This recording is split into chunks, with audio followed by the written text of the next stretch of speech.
Ah, right. Mm, mm, mm, mm, mm, mm. This is going to be a tricky post game to do because the Knicks, the New York Knickerbockers, man, Knicks are pretty freaking good, and they are proving that to us more and more by the day, by the hour, by the quarter, by the minute. This was going to be a jump out the window post game. As those of you who have been watching me for a while well know, I'm not someone who gives over easily to temptation to really just be all the way in to not even, I'll taste the Kool-Aid occasionally. It's very good. So how do you not taste it? I'll taste it occasionally. I don't chug the Kool-Aid. This was going to be a chug the Kool-Aid post game after what was like they've had so many big wins now, and they've had so many big wins since the trade. This was yet another unique sort of win, and I'm going to get back to talking about that in a minute because it deserves to be talked about because their effort and their execution, frankly, deserves as much praise as we've given them in a very long time.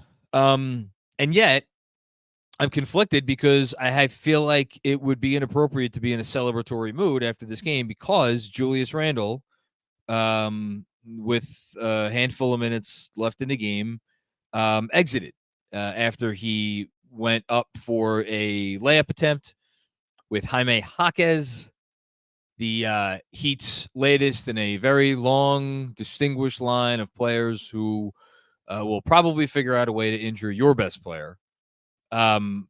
Slid under the basket as he was in charge/block position, and Randall landed very awkwardly on his. It looked like he landed directly on his shoulder, and then immediately was in a lot of pain.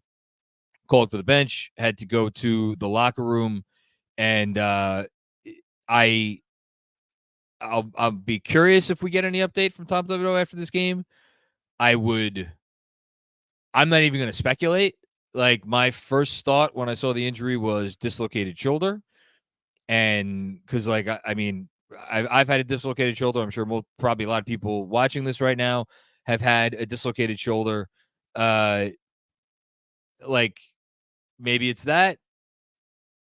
I hope it's that.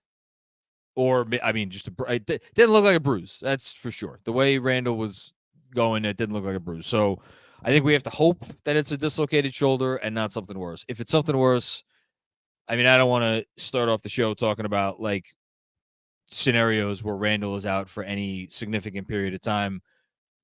We just have to keep our fingers crossed because for as much as he has driven a lot of fans, I don't care if you're the biggest Randall supporter in the world. At some point, he has driven you nuts since he's been here. I don't care if you're the biggest Randall critic in the world. It is impossible to watch what the Knicks are doing right now and how much dominance, and that's the only word for it, how much dominance, how much confidence, poise, synergy, like all these words that we throw around when a basketball team is playing well, they all apply to the Knicks right now. It is impossible to watch them and think about all the things that they are doing well and all of the praise that we are lavishing upon them and not focus on Julius Randle being at the center of it all. Is he the driving force? No. Jalen Brunson's the driving force. Jalen Brunson is their MVP candidate. Jalen Brunson is their superstar. And we're going to spend a lot of time talking about him because what do you know? He had another outstanding game that makes it look utterly ridiculous. He's not starting the All-Star game. And Randall hasn't even been the thing that has clicked, that has taken them from, a 7 to a 9 or, whatever you want to go, an 8 to a 10. That's been OG Anunoby. We're going to talk about him in a minute. But, like, you need him. And Randall being at the best version of himself takes them from a good team or a great team to a great team or maybe even a team that can fuck around and beat multiple contenders in the same postseason. Because, again, that is the level that they are playing with right now. So we hope Randall's okay. I mean, they're gonna need him if they want to do anything serious this year. We could leave it at that. All that being said,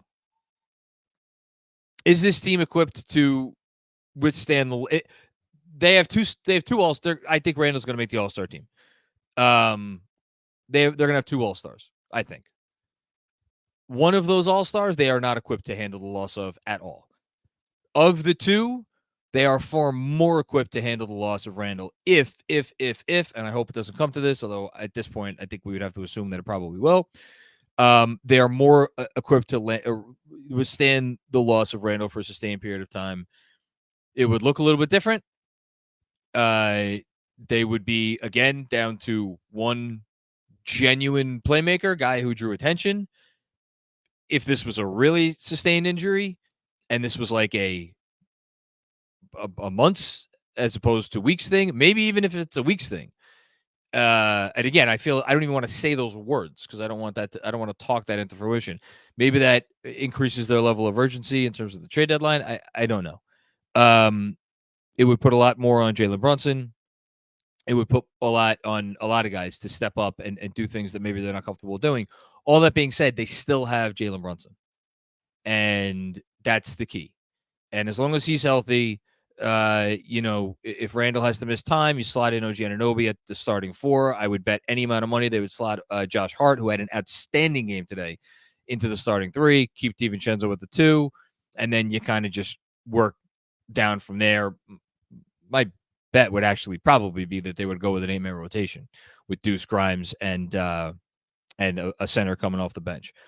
I feel like I've taken a lot of time on that, but it deserves it because that's how important Julius Randle is to this team. And the thought of being without him for a sustained period of time is, I don't want to think about it. Who knows? Maybe by the time people are listening to this on their podcast feeds on Sunday morning, we already have encouraging news. So that's what I'm going to hope for. Let's talk about this game. Did not start well. I think the Knicks got down 9 early, 13-4. I think that was their biggest deficit. They were clanking shots. I think I saw someone say Brunson, Randall, and DiVincenzo were like a combined 1 for 10 to start off the game. Yeah, okay, maybe they got out of the little gates a little sluggish. Miami hit some nice transition threes, whatever. And then from like the middle of the first quarter on, the Knicks were in, for the most part, exclusively no fucking around mode. And there are a lot of reasons for that, but the first guy that I got to talk about on this post-game show is a much maligned Nick. Yes, do I revel in being able to pump up this guy when he has good games because of how much hate he gets after games where he does not come through? Absolutely. But Josh Hart continues to be an absolutely massive part of what they do. There is a reason they acquired him. There's a reason they paid him all this money. Guys like that win you games. And I don't know if it's going too far to say he won them this game, but it's not a coincidence that their energy completely turned around and changed once he checked in the first quarter. And his activity on the defensive end, his activity in transition, finished with 14 points, 9 rebounds, 5 assists. That's a hell of a Josh Hart game in 32 minutes. So Josh Hart, like without Emmanuel Quickley especially, he's the guy that's going to come off the bench and change the energy. Deuce McBride hitting threes, massive. Quentin Grimes, my God, are we going to talk about Quentin Grimes? Him being able to come in and hit threes and make plays defensively and be aggressive off the dribble. How you doing? Now, if we could just hit some free throws. Important. Like Achua, we're going to talk about him. Like really, this is a game for as much as the Randall injury is the headliner, and for as much as Jalen Brunson, as he is every game, is a headliner. And yeah, we're getting to OG. I thought the bench really deserved a lot of kudos in this game because their energy turned their game around in the first half. It was a very tight game. They gave the Knicks, they got the Knicks back in the game. Some of that was when Julius was still in with the bench, and then the bench exclusively. And then from there, the Knicks basically played steady, solid basketball throughout the rest of the first half. Third quarter, I thought was a third quarter of runs. We had a Miami push, a Knicks push, a Miami push, a Knicks push, and then Miami made their big push. Or I should say Jimmy Butler made his big push. It was all Jimmy. He scored or assisted, I think, on all but 3 of those 14 points, when the Heat scored 14 points in 2 minutes and 23 seconds to end the third quarter, almost end the third quarter, because again, here's that guy, Julius Randle, taking more threes recently. Only took 4 in this game, made 3 of them. You don't think that's huge? His 3 ball is always important. I would argue it is as important against this Miami team, who has a way of flustering him and frustrating him inside the arc that I'm not sure many other teams in the league do. They're able to do it. So he knows he has to hit threes against his team. Again, 3 or 4 from deep in this game, including that massive one for momentum to give them the lead heading into the fourth quarter. Thought that was huge. And then that started the snowball rolling down the hill. And that snowball included, as usual, Jalen Brunson, because again, Jalen Brunson's at the center of every big push that they make almost always. But OG Anunoby and Quentin Grimes. Already talked up Josh Hart. Other than Brunson, I thought they were the 2 guys that deserved the most praise tonight. It was a rough few weeks for Jalen Brunson, for Quentin Grimes. He was actually, I'm gonna interrupt my point here to read a tweet that Fred Katz just had. So Julius Randle's being evaluated right now. This is per Tom Thibodeau. It's a shoulder injury, did not specify further. It's very concerning. Said it's very concerning, but you're concerned anytime somebody gets hurt. You hope for the best. If he's out, next guy gets in there and gets it done. It's about what I expected to hear. Well, this is interesting context. This is from Bondi. Tibbs said what he said, and then there was a follow-up question about, is he concerned? And then his answer was very. Okay. Well, and then DJ Zulo kind of going where my mind is going here, which is that 11 weeks until the final game of the regular season. Because, man, it's amazing how everything could change in a heartbeat. We'll finish talking about the game. Grimes, tough few weeks, comes in, has maybe his best stretch since the trade in terms of hitting threes, being aggressive, attacking the hoop. The free throw thing is just weird. I don't know what to say about the Grimes free throw thing, but it's weird. But I thought those were really important minutes for him. Will he be on this team in 2 weeks? I don't know. I'd like him to be. Here's what I'm going to say. I'm not worried about it too much. And the reason I'm not worried about it too much is I think we've seen through now 4 years of Leon Rose. Like, if they trade Quentin Grimes, I think we could be pretty certain they're going to get something very good back in terms of value. Leon Rose is not going to trade Quentin Grimes to trade Quentin Grimes. He's not going to do that. So, good game from Quentin Grimes. Hope it continues.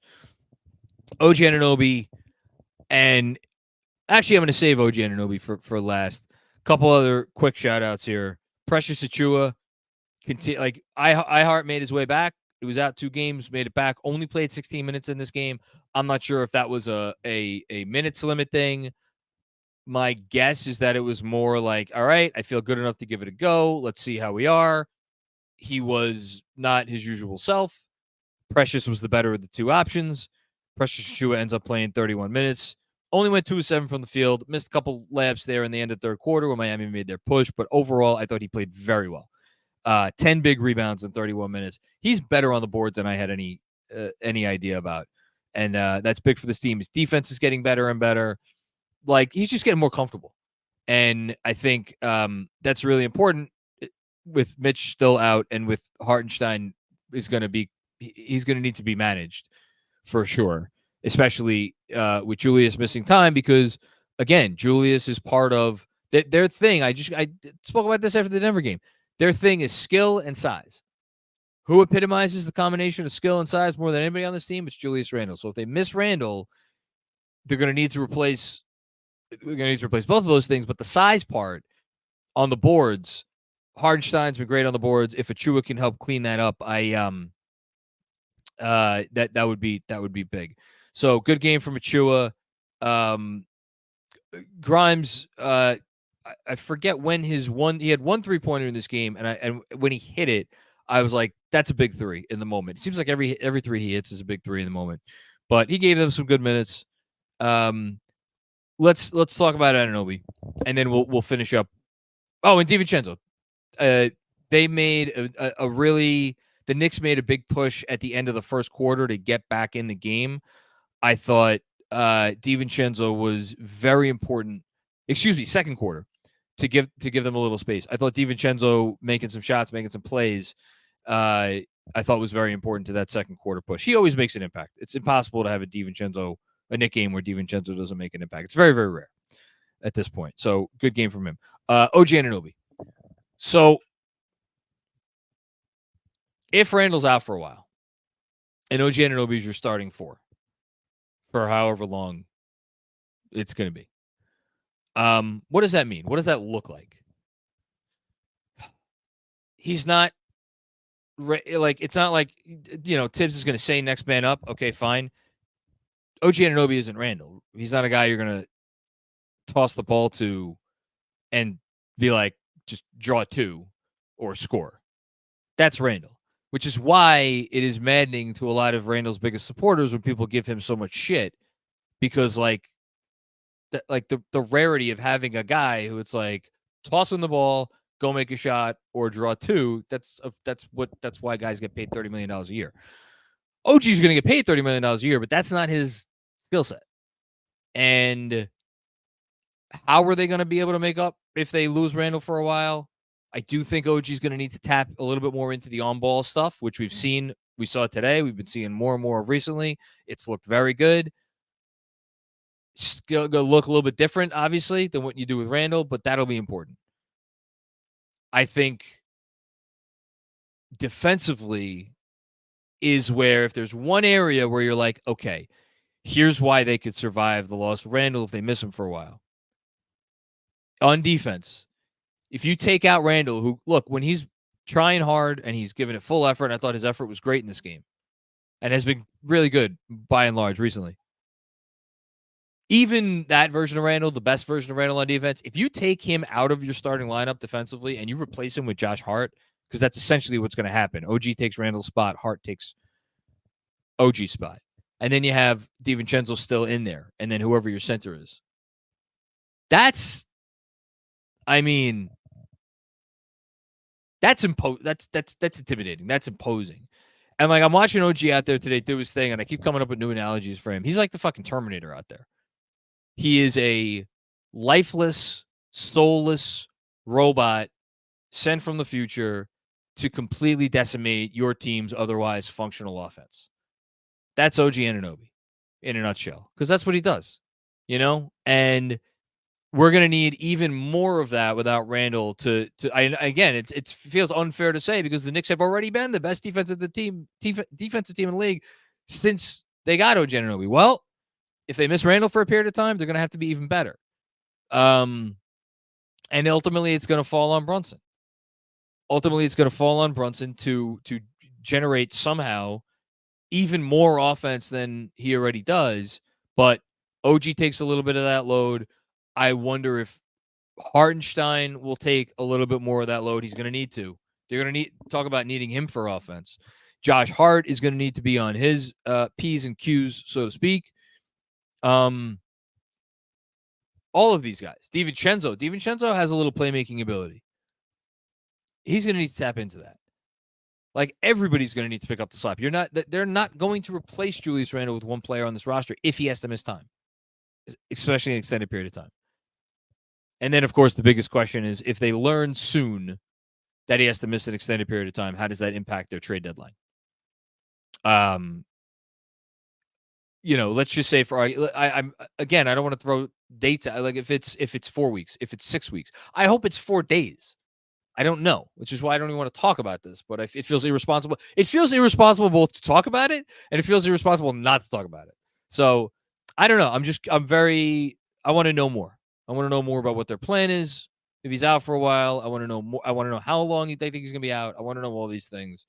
And then it'll gain some clarity. At the very least, I'll say this, and then we'll move on. We'll get to prize picks and the super chats. If he is out for a sustained period of time, like they already needed an additional playmaker. I know watching today, you're like, you know what? Maybe they don't need an additional playmaker. Well, they would now if he went down for a sustained period of time. It would really increase the level of urgency for that. All right. Sorry if that was all over the place. The Randall thing just completely threw me. Completely threw me. And I was going to be, I mean, what's Andrew's phrase? Out the window? I was going to be out the fucking window today. And now we have to, but just like, look, oh, actually, I lied. Here's the last thing I'm going to say. And it references DJ Zulo's tweet from a little while ago. It's 11 weeks till the end of the regular season. At this point, I have enough faith in this team, trade or no trade, to make it through to the end of the regular season in such a position where, as long as Randall is back and healthy and effective by the start of the playoffs, I don't care if they're 2 seed, 3 seed, 4 seed, 5 seed, 6 seed. Fuck. They could be the 7th seed. Honestly, at this point, the way I'm feeling right now, and I don't think they would fall to the 7th seed. If let's say Randall missed the entire rest of the regular season, they're playing so well right now and they're so good right now, I think they would figure out a way to still finish in the top 6. That may seem like a foolish statement, but I'm going to make it anyway. But I feel good about it. The seeding at this point doesn't matter to me. This team hit such a groove that the most important thing for me would be just get them some time before the playoffs to rediscover that groove.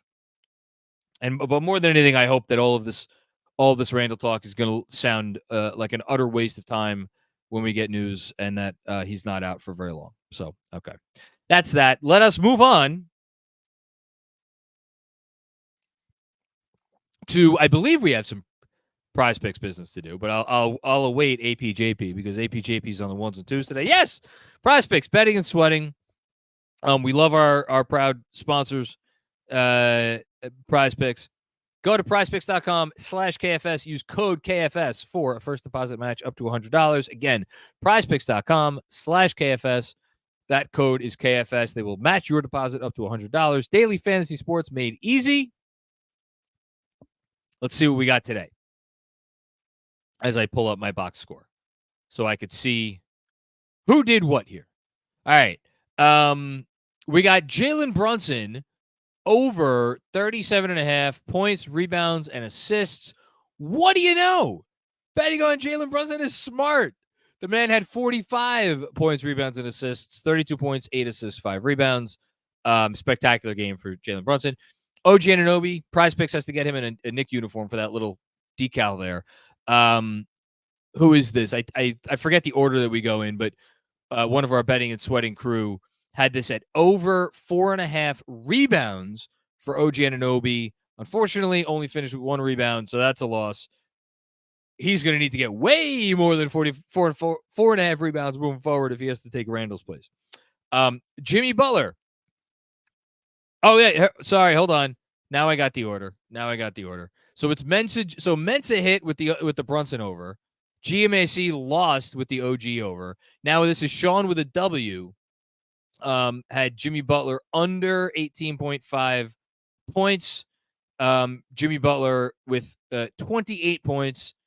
You knew Jimmy was going to come through with a big effort in this game. So unfortunately, that's a loss. And then last but not least, XJ over Dante DiVincenzo, 1.5 3-pointers made. Why is that line so low? Prize Picks was like giving away free money. DiVincenzo doubled it up. He had 3 threes. So collectively as a group, we go 2-2. We'll take it. As Andrew and APJP are both texting me the order. Thanks, guys. Sorry, I'm a little slow. Okay. Let's get to the super chats. Josso focused starts us off. I'm in MSG right now. There's hashtag creation juice everywhere. I mean, I hope they have a plethora of mops at MSG. I'm sure they do. Like, concerts can get a little messy, right? So I'm sure they're prepared for the overflow of creation juice. It's okay. Fear not, Joe. Fear not. Thank you, Ja, for starting us off. Josso Focus with another one. Beating Miami by double digits in the Garden fills my pants with hashtag creation juice. This team won't fear anybody seated below them in the playoffs for sure. I don't worry about like fear with this team. They're you don't play this well without playing with supreme confidence. They are playing with confidence. I thought here's the thing I'll say about this, because you mentioned beating Miami. This is an important win for them, because like Miami, maybe it is just for us fans, or not even all fans, like some fans, like for me and Andrew, where the Heat are the boogeyman. Maybe they don't feel that. Watching the first quarter today, I was like, man, I wonder if there's just something about those jerseys. And I know the Heat have like 8,000 different jerseys, but I was like, I wonder if there's something about those jerseys that just the Knicks see them and they clam up, right? Because what were the Knicks doing to start the game? They were just bricking everything. I wonder if it's just something about those Heat jerseys. And then they went out and proceeded to blow out the Miami Heat like it was nothing. And you could, like, Miami came out and they wanted this game. I thought they were like playing as well as they were capable of playing, and it just didn't matter because the Knicks were too good. Important win for this team. Important win for these Knicks. And I don't think they'll fear Miami. I don't think they'll fear anybody in the playoffs. So, you know, that's good news. Big if true. Big if true. Thanks, Joe. I keep looking at my phone for a Twitter update on Randall, and I think I have to accept the fact that I'm probably just not going to get it. Sam Garcia, is Jalen Brunson the most valuable player to his team in the league? Yeah, I went through this like a week or two ago. I think Jokic is the most, again, using your, because you phrased it perfectly, most valuable player to his team. I think Jokic is the most valuable player to his team in the league. I think after Jokic, man, he's moving up there. Like Giannis, but that team has Dame, you know? Like they still have Dame. Like Dame brought a crappy-ish Blazers team to a lot of wins for a lot of years. Like if Giannis goes out, and I'm not saying that like it wouldn't impact them, but like, okay, you got Dame, you got Brook Lopez, you got Chris Middleton, like you got guys. Like you got Bobby Portis to start for Giannis. So like, again, for anybody like looking to clip this and clown Knicks fans because like, oh, they think Jalen Brunson is better than Giannis Antetokounmpo, but that's not the question. That's not the question. That's not the question. The question is value to his particular team. And that's why, like, yeah, I think I am putting Jalen Brunson above like Giannis. I think I'm putting him above Embiid. Again, Sixers have Maxey. Sixers have Tobias Harris. Like Tobias Harris could give you 25 a night if you need. It's not going to look pretty. It's not going to be the most efficient, but he could do it. And then you go on and on down the line.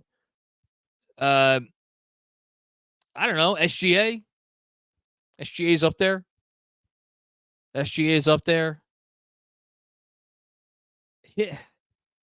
Here's what I'll say, Sam. I think there's a conversation around like 5 different guys after Jokic. Jokic is number 1. I think Brunson's part of the next group of 5 or so.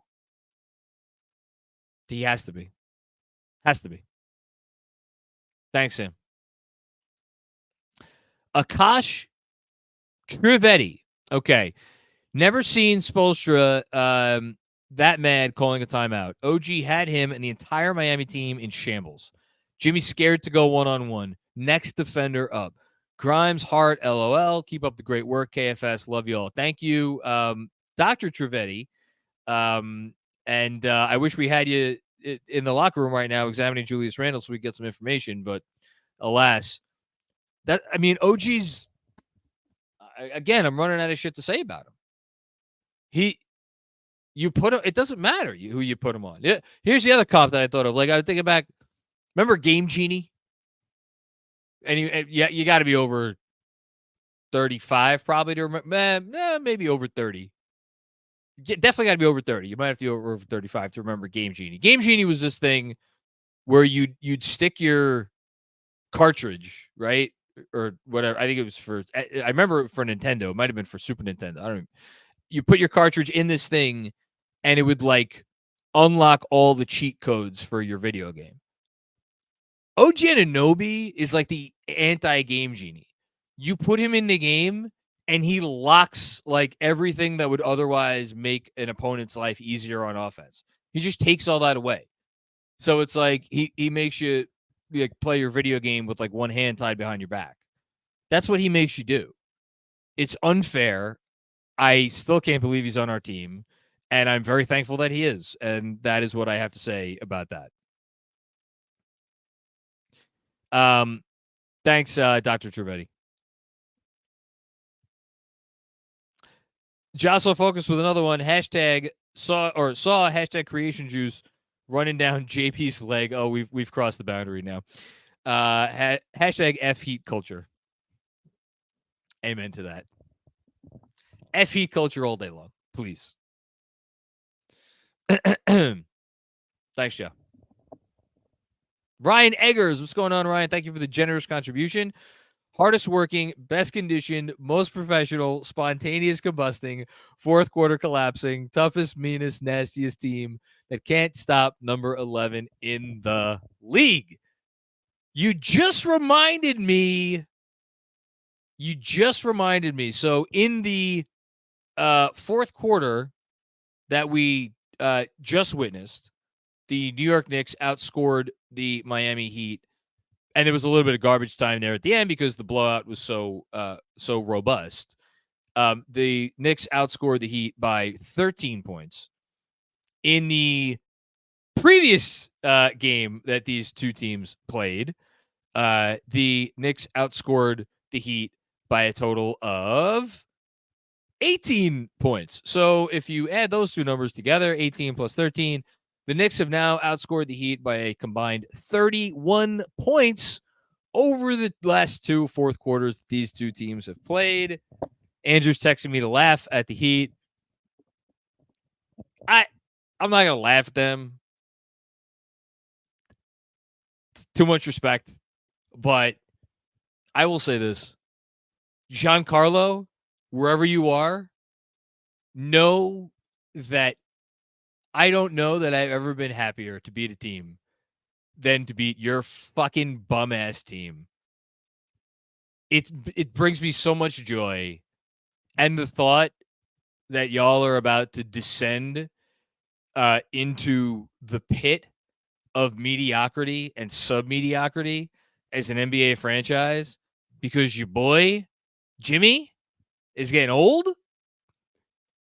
That's not even the best part of it. It's the watching your fan base cannibalize themselves. They can't cannibalize themselves fast enough trying to blame this on Eric Spoelstra, who is the best coach of basketball. And y'all are so twisted in knots that you're like, fire Spo. It's Spo's fault. You said yourself, I think. Spo's worst coaching job he's done. My God.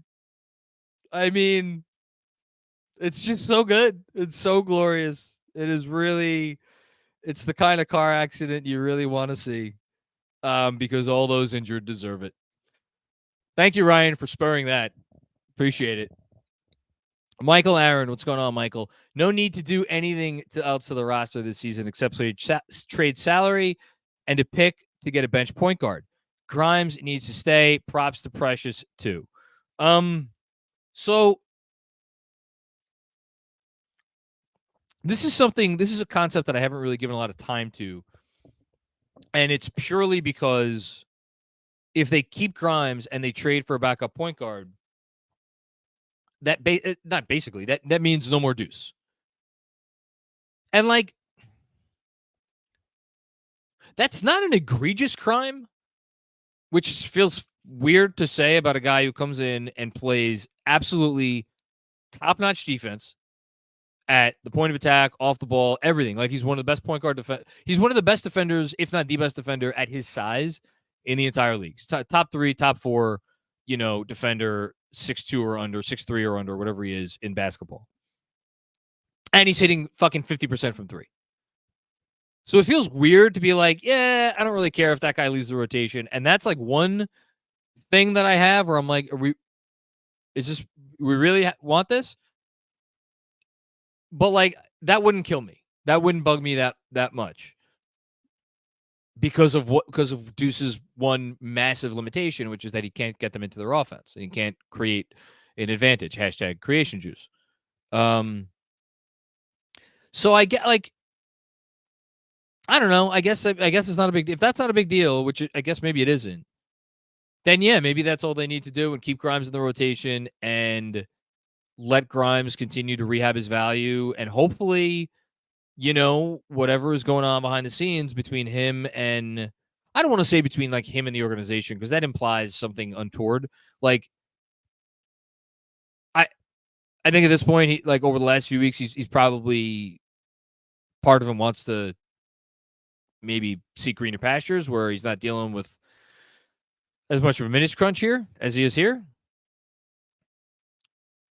There's always time to repair old wounds, and usually it comes with strong play. And seriously, who knows? Maybe if Julius goes out for a while, it opens the door that much more for Grimes to get back in there, because they're gonna just need offense from somewhere. And like, Grimes is still a really good source of offense. Once he kind of gets out of his own head, which he's been in his own head a lot recently, and we'll see if that gets better. Thanks, Michael. Mike with another one. My last message aged like milk. How do you think we'd fare with slotting OG at the 4 if Julius misses time? Yeah, it would be different. It would be different. And the biggest thing by far would be more goes on Jalen Brunson. And like, what I think it would look a lot like? My memory is so shot. How many games did they play without Julius Randle? I'm going to look it up right now. How many games did they play without Julius Randle in the playoffs last year? Because like, we always talked about RJ coming through big in the playoffs. I do think that there was something to the fact that RJ, he had already started to hit his stride in game 3 against Cleveland. So this was not all with Randle out. Randle, I'm looking at it right now. Randle played 32 minutes in that game against Cleveland. But then the next 3 games, so in game 4 against Cleveland, only took 10 shots. Game 5 against Cleveland was the game he left after 16 minutes, only took 9 shots. And then he missed game 1 against Miami. So I think if we go back and we look at their offense in those games when Randle was taking like a kind of a more of a, he was taking a step back in favor of RJ, and how they kind of operated, I wonder if they wouldn't lean more into that with OG. Now OG is not RJ Barrett as a driver. He doesn't have the same ball handling, but at the same time, what we're seeing with these little middies and like obviously the power, the lift off of 2 feet, like all that stuff, moving without the ball and good, all the stuff. I don't need to blow up OG Anunoby, to say nothing of the corner 3 that he gives you. It's going to put a lot on Jalen. It's going to put a lot on Jalen, and I that's what I fear. That's what I fear. And then the other, again, I said it already, Hartenstein. Is Hartenstein healthy enough to really try to help lift your offense without turning into a turnover machine? And that's not a critique of Hartenstein. It's just like, we know when he's operating from the high post, like, you're going to get some turnovers there. Can they limit those? I don't know. Thanks, Michael. Jamie Nuccio, what's going on? I hope Nuko. Even announcers can't help but wax poetic about JB. OG keeps getting better. Randall's signature buzzer beater. Really hope he's not out for the season. I don't even want to say it. I'm not even entertaining that right now. I can't do it. Like that would be. I'm not even going to talk about it. I'm not going to say anything. But yes, why wouldn't you wax poetic about Jalen Brunson? He's going to get MVP votes this season. That's all there is to it. Guy's awesome. Guy's incredible. I cannot. I've run out of things to say about the man. He is the prince that was promised. He's everything this franchise has been waiting for. Simple as that. Thanks, Jamie. Drew P. Dirtiest NBA team. Pray for Julius Randle, the All-Star. Yeah. They are the dirtiest NBA team. And it's not close. And they're proud of it, too.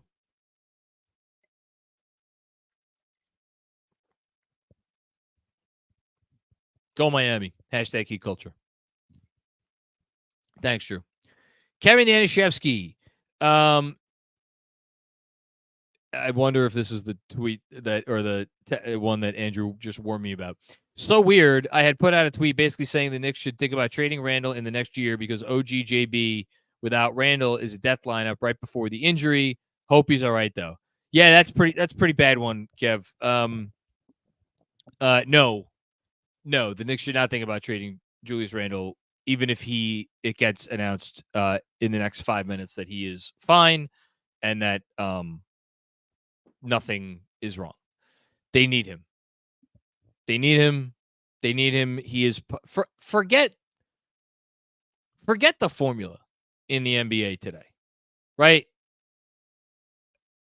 You need two creators. You need two initiators. Ideally, your two initiators play off of each other like, and make beautiful music together. Are Jalen Brunson and Julius Randle, are they Steph and Draymond? No, they're not Steph and Draymond. They're not LeBron and AD when those guys were at their peak. I'm trying to think of someone you want to point to Embiid and Maxey this season. Those guys have been getting great together, been better and better. Jokic and Murray, best two-man combination in the league today. Randle and Brunson aren't at that level, but they're like the next level down, and they work together really well, and they've really developed a beautiful chemistry on the court and seemingly off the court too, over the last year and change that they've been together.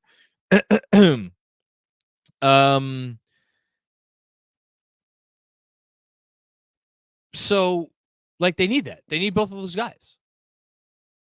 And I really don't want to think about a world where Julius Randle isn't an important member of the Knicks. And look, we're also none of us are naive. If there's something that happens in the offseason and a super duper star becomes available and Julius Randle is the outgoing piece in that trade and they get said player and Randle has to go out, then it's a business, right? Julius Randle has said that. It's a business. But the notion that no, they need him. They need him. That's all there is to it. Thanks, Kev. Kay. What's going on, Kay?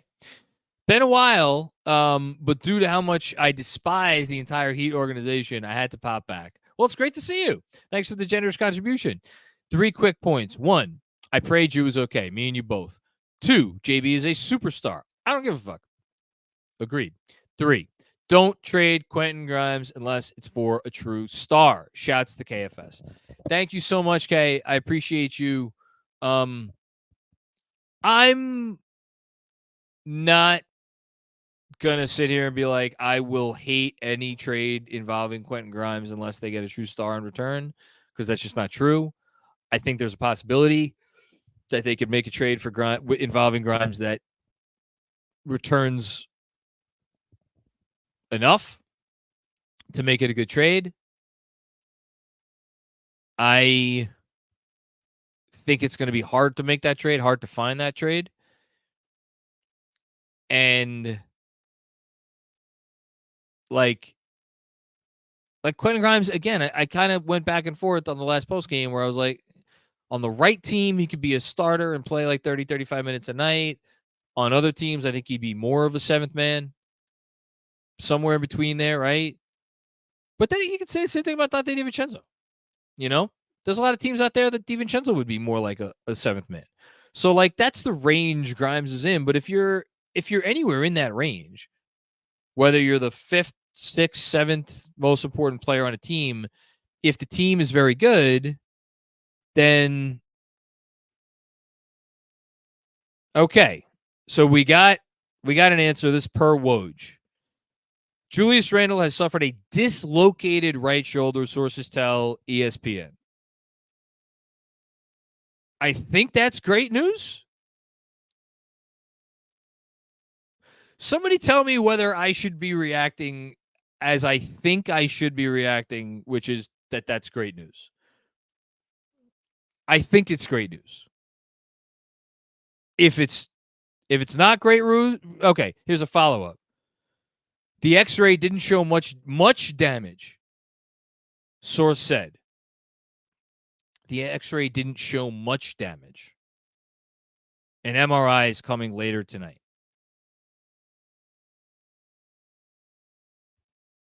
The X-ray didn't show much damage.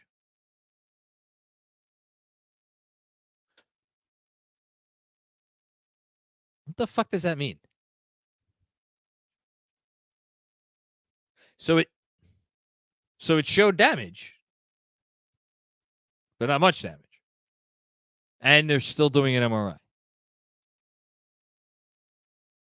All right, I'm going to say it right now, based on this report, I would sign happily in blood on the dotted line for him to be out just through the All-Star break. Which is how many days away? It's January 27th. The All-Star game, the first game after the All-Star game is Thursday, February 22nd. So we're essentially 4 weeks minus 2 days. So we're 26 days away from their first game after the All-Star break. I would happily sign for Randle to be out for that amount of time. Given this report from Woj that, like, again, I think is a good report. Certainly could have been worse, right? We know that. Could have been worse. I still don't know what the fuck not much damage means. Oh, man. I walked in on my wife and another man. What were they doing? Not much.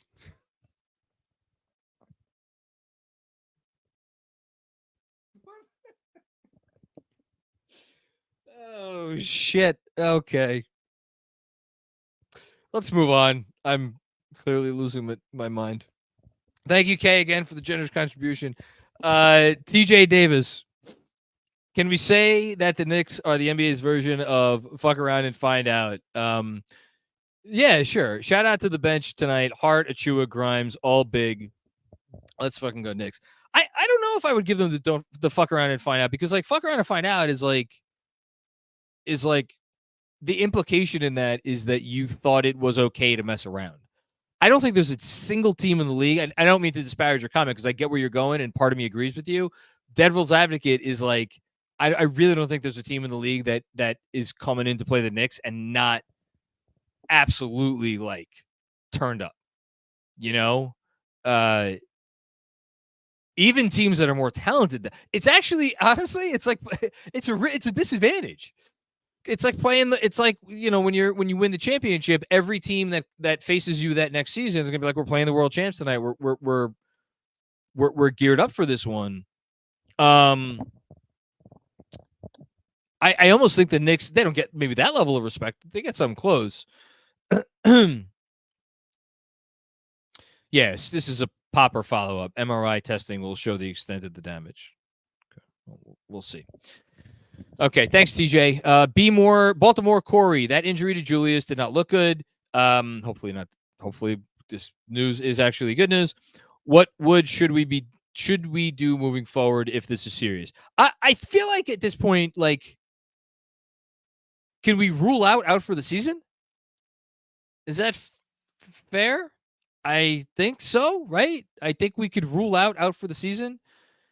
If we could rule out for the season, I personally, I'll breathe a sigh of relief. And again, might that bring the 6th seed into play? Absolutely. I'm not. I honestly don't think I'd care too much.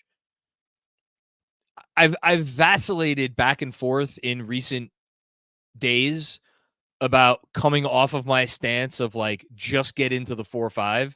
And even as this game was going on today, that finally there was a part of me that was like, shit, maybe we should just be gunning for the 3 seed. But in no world where we will, even after before the Julius injury today, but like after we had started to pull away, even then, I don't think I was sitting there being like, man, if this team is stuck with the 4 seed, it'll be a failure or some nonsense. Like, no, that's ridiculous. That's ridiculous. So if he's out for the season, or sorry, if he's not out for the season, then we'll be fine. And again, there is no trade that they could make to make up for what Julius Randle does, but it does make, in my opinion, the importance of a backup of another initiator. It makes it, whether if he's out for 6 weeks, if he's out for 8 weeks. Honestly, even if he's out for 4 weeks, I think it makes the need to make that sort of trade that much more important if they want to give themselves a real chance at making a run to the Eastern Conference Finals. Because here's the thing about the 6th seed. Can you beat Philly or Milwaukee? Yeah, you can beat Philly and Milwaukee. And then whichever one of those 2 teams you don't face in the first round, you're probably going to face in the second round. Like, you could beat one of those teams in the 7-game series. I believe that. Are you beating both of them? That's a lot to ask.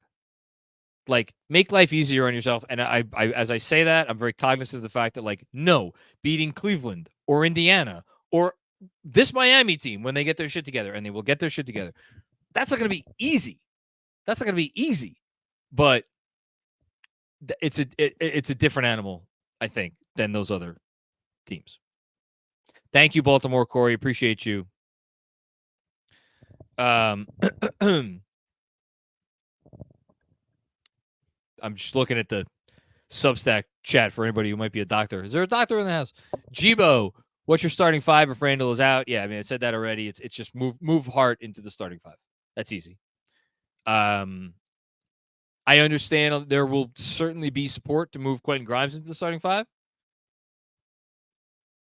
I don't think it's crazy. I think we know who our coach is. And I'm not going to criticize him for that, because I think the keeping themselves big, keeping themselves a big team, I think it matters a lot. Would the trade-off be worth it if you got Grimes in there for the shooting? You could argue it would. You could argue it would. I think the defensive versatility that Josh Hart gives you, the exercise on defense, he can help you in other ways. If Randall's not in there and Hart was in the starting lineup, you better believe Josh Hart's going to have the ball a lot more. And I understand, like, Josh Hart, playmaker is not always the prettiest thing in the world. I think that gets a lot easier when he's on the floor with his 2 Nova buddies, and especially Jalen Brunson. I think it gets a lot easier when you're asking Josh Hart to contribute to the playmaking responsibilities when he's out there with his point guard. And he has a higher ceiling in that respect than Grimes. So that's why I'd go with that starting 5. Thanks, Jibo. Kyle Crawford, let's hear it, Andrew.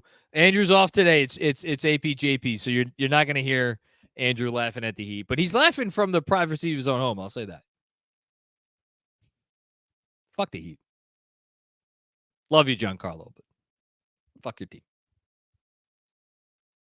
Zach Horowitz, look what your precious Heat culture did to Julius.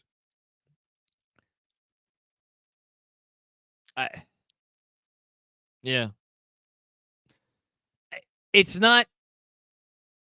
Look, was it a dirty play? I don't think it was a dirty play. It's not. I don't know. Reasonable minds may differ. Like, you got a guy up in the air like that, and you're moving your foot back. Would it have made a difference if he didn't move his foot back? I don't know. I didn't love it. Thanks, Zach. Anthony Rini, what's going on, Anthony? Heat not play dirty as fuck challenge, difficulty level, impossible. It's part of their culture. It's part of their culture, which is sad but true. You know, it's like the part of me that respects their culture is the part of me that had to watch a losing basketball team for most of 2 decades. And like during those dark years, if you would have been like, hey, your franchise is going to be a winner again, but you're going to be the dirtiest effing team in the league, I would have rushed so fast to sign up for that. I would have sprinted to where I had to sign on the dotted line. So like for me to criticize them because that's part of their culture is hypocritical, because I would have done the same thing. Does it feel great to be a Knicks team that plays their asses off and plays hard every night and plays outstanding defense and all the things that we've always wanted a good Knicks team to be, a great Knicks team to be, and they don't have to resort to playing dirty? Yes, it feels fantastic. And does it make you hate the Heat that much more because they do resort to playing dirty? Abso-fucking-lutely. Which is why I'll again say, fuck the Heat. Thanks, Anthony. Loving how Grimes is playing, so aggressive today. He needs to be aggressive. There is no universe where Quentin Grimes can be the best version of himself without being aggressive. And to pinpoint something that this has been one of Benji's bugaboos for a very long time. Drive to score. And that's what Quentin Grimes did today. He drove to score. I know he missed 3 of 4 free throws. I don't care. I mean, I care because he needs to hit his free throws. But like, the more important part is that he drove to score. Needs to do that. Changes the team. Changes how defenses will guard him, both on the perimeter and then once he gets close to the paint. Thanks, Josh. Will Oliver. Bittersweet win. Praying for Randall. Always versus fucking Miami. Yes. But it seems like maybe the prayers have been kind of answered. DJ with a good tweet. The last MRI result we collectively stressed over was Porzingis. This result has, to state the obvious, much more importance. Yeah, but again, dislocated feels... I like when KP went down, I felt like we knew that was maximum devastation. I feel like already to know it's a dislocated shoulder without much damage, I'm breathing easier than I was the night of the KP injury myself. Thanks, Will. Alfie Greco. What's going on, Alfie? Does OG have a chance at Defensive Player of the Year? Need Randall to be okay. F the Heat. Go Knicks. Gobert has such a lead. Gobert has such a lead as being not the only part of that defense. He's not the only part of that defense. Obviously, they have a lot of good defenders up and down the roster. But he's the foundation upon which they're built. Now, defensive rating, the Heat, or excuse me, the Timberwolves are still number 1 in the league. The Knicks are, after this game, up to 7th. They are, and not only are they 7th, they are 0.3 points per 100 possessions behind the Orlando Magic and the Philadelphia 76ers. They're going to get, I mean, I feel bad saying this.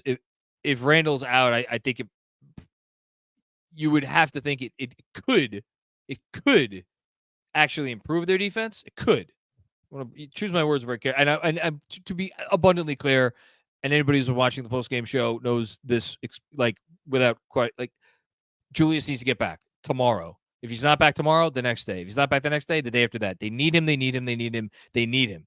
I am at the point of looking for silver linings, any silver linings, any reason not to completely be apoplectic. The only reason I have is that defensively, I think they could take an uptick. They could. And I'm not even sure about that, because what's a big part of defense? Defensive rebounding. What does Julius Randle do as well as anybody at his position in basketball? rebound the basketball in the defensive end, to say nothing of what he does in the offensive glass. So, like, that's why. Like, I you would think that they would get better on defense if he has to miss time. I'm genuinely not even sure I'm all the way there on that, although I think it's a reasonable conclusion to draw. Anyway, I don't know how we got into talking about that. My point is, I think the Knicks are going to finish the season in the top 5. And I think if they finish the season post January 1st, being the number 1 or number 2 defense in the league, again, post January 1st, I think he has a real chance. Definitely. Thanks, Alfie. Dom Cappuccini, what's going on, Dom? Hopefully Randall's okay, but hey, that's why we got OG. Apples to oranges, but I hear you. I think with him, we could keep our head above water. Now they definitely need another playmaker. Yeah, I mean, you summarized a lot of my thoughts there. They need another guy to generate offense, to put pressure on the defense. They need another guy to put pressure. That's all there is to it. Thank you, Dom. Appreciate you, man. Juanon, heartbroken over Randall. Yep. I think that's the appropriate sentiment at this point. Not optimistic that we didn't witness the end of his season. Well, hopefully that is now, I'm not going to say it's off the table until we get the MRI results back, but like I'm hopeful that that's not the case. Is the Fournier contract now there to fill the void? Would the Knicks be desperate enough to part with picks? Fuck. Here's the thing, like, the notion. All right, I'm gonna again. I think the news that we got takes out for the season off the table, but that's not necessarily true. 1, 2. Let's, for argument's sake, news is terrible. Randall's out for the year. Like, would they compromise? It's not so much a question of would they compromise their long-term plans to try to make the best of the season. It's honestly, for me, more like how, like who and how. You know, you want, like, there's one name that comes to mind. There's literally only one name that comes to mind as someone that would even remotely be A, available, and B, like someone that they would actually want to look towards for the express purpose of filling the void that Randall left, and it would be Jeremy Grant on Portland. And so, like, okay, so you're going to trade again. This feels, to be clear, this feels utterly ridiculous to be talking about right now, but I'm going to entertain the question. So it's Fournier's salary, and it's more salary because he's making $32 million. So I don't even know how you get to the number. It would be tough to get to the number. You'd have to send. It would have to be a multi-team trade because you're talking about trading, you know, what's his face, Malachi Flynn, somebody's trade exception, and then even then, I don't know if you're getting there, even if you include Grimes in the trade. So like, you're doing all kinds of jumps through all kinds of hoops, and to get Jeremy Grant, who certainly makes you better. He could do some of the things that Randall does. He's not Randall. And then this summer, what? Randall comes back, and then what do you do? You know? So, like, I'm not saying they couldn't easily flip Grant, like they could, but I'd be surprised. Almost regardless of what the diagnosis, almost regardless of what the diagnosis is, I'd be surprised if they did something like that. Okay, this is the tweet that I was waiting for. This is from Jeff Stotts at In Street Clothes, who I keep on notifications just for days like this. Regarding, for anybody who doesn't know, Jeff Stotts is like the preeminent Twitter doctor out there for all sports, but especially the NBA. Regarding Julius Randle, the primary concern after a shoulder dislocation is the associated soft tissue damage, parentheses, ligaments, labrum, etc., which will ultimately dictate treatment options. Average time lost for in-season nondescript shoulder locations is 11.7 games / 31 days. Look, if he's out for a month, I said it already. Sign me the fuck up for out for a month. Please. And again, that's the average time. So the average means some less, some more. And again, I want to know a little bit more about that word nondescript. Like, what are the results already that this is a nondescript shoulder dislocation, or is it possibility that this is not nondescript? In which case, I guess it would make it descript. Yeah, I don't know. Either way, we'll find out. Thanks, Juanon. Dom Cappuccini with another one. If we do get some negative news for Julius, could you see a pivot to pay up for DeJounte Murray, or do they stay calm with their eyes on the long term? DeJounte Murray didn't solve this team's problems. Again, I'm going to catch myself. This team doesn't have huge problems. This team didn't need to go out and trade for DeJounte Murray before this injury, and I don't think this team needs to go out and trade for DeJounte Murray after this injury. Truly don't. Don't think that that's where they would need to go. I think you get someone.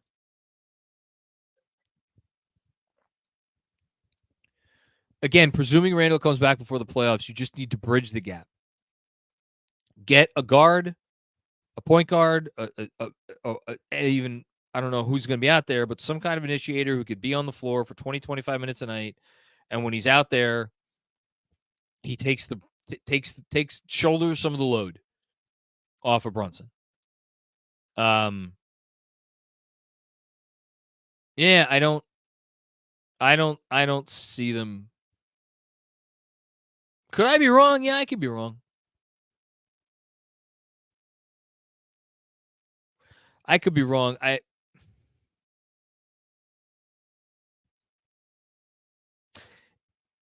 If the cost would have to be so low, and why is Atlanta? A, why is Atlanta trading him if the cost is so low? And B, if the cost is so low, why wouldn't somebody else beat it?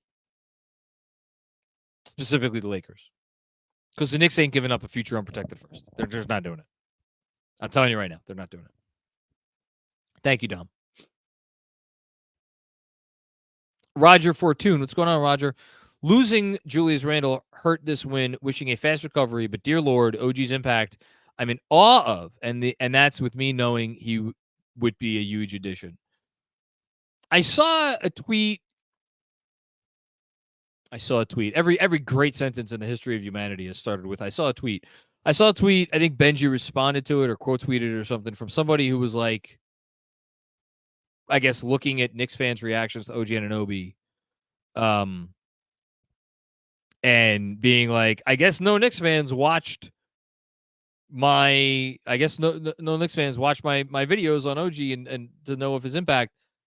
Like, please don't generalize.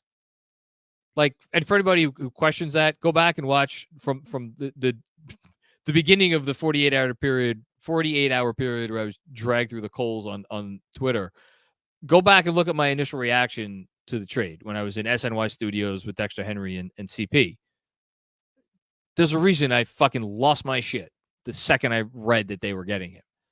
It's because I knew that, like, he was the missing piece. I knew he was the missing piece. It's just like I had watched enough of him and know about what he could do and what he was capable of doing. Now to see it every day is awe-inspiring because you don't know a guy until you literally get to watch him game after game after game. But fits so well on both ends, and yeah, I would say being in awe of it is an appropriate response. Thanks, Roger. True story, Jay. Grant from Portland or Miles Bridges? Well, I don't get involved in the Miles Bridges game, please. I have my limits. Let him go to Phoenix. They want him, they could have him. Grant from Portland is like, again, that's the guy that I mentioned, and it's, again, the salary's tough. And actually, you know what? Now as I'm saying it out loud, you guys are going to be the death of me with this. Whenever I get not dragged, whenever I get tempted, it is a temptation to talk about trades. Into talking about trades, I always get myself in trouble. So Jeremy Grant, I misspoke before actually, because he makes an average of 32 a year. He only makes 27.6 this year, 27.58 to be exact. And something else, and I'm gonna boy, am I gonna throw a real shitburger at Fred Katz in the newsletter to start this week. I've been saying for months that the Knicks' outgoing salary or incoming salary in a trade needed to be within 110% of their outgoing salary. And that's because I read that in an article published by Mr. Katz of The Athletic over the summer when he wrote about a prospective Julius Holiday trade. Well, guess who reached out to me this week? It was like, oh, by the way, I got the 110% thing wrong. It was a misinterpretation, which I'm kidding around. Fred's fantastic at what he does. But the reason I bring it up is they now have a lot more leeway as far as making trades. Now, there is still luxury tax concerns. I do not believe that this team will want to go into the tax.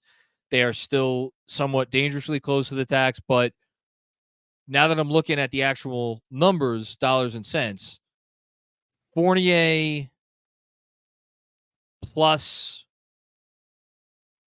Flynn. Well, you can't do Fournier plus Flynn because you can't aggregate. Fournier plus Grimes, I think, gets you there. I think that might put you into the tax, though. So then you're talking Fournier, Grimes, Sims, Fournier, Grimes, Arcidiacono, Fournier, Grimes, Arcidiacono goes into some teams, traded player exception or disabled player exception at the price of a second-round pick. Like, that gets you there. And while I'm on the subject, I might as well look up there how far that way they are from the luxury tax, because that matters too. So current active Knicks roster cap plus dead cap, which matters, is 159.2. In terms of luxury tax space, they're $6 million under the luxury tax. So even though you can make a trade for Grant where you're taking back, I think it's $7.25 million more than you send out, that's not really the real number because they're going to try to deduct the tax this year. So they have to get within $6 million of Grant, which brings you to 21.58. So 21.58.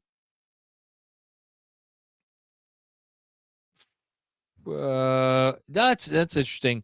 Fournier and Grimes actually leaves you just short. Leaves you just short. Unless I've done math wrong. No, I don't think I have.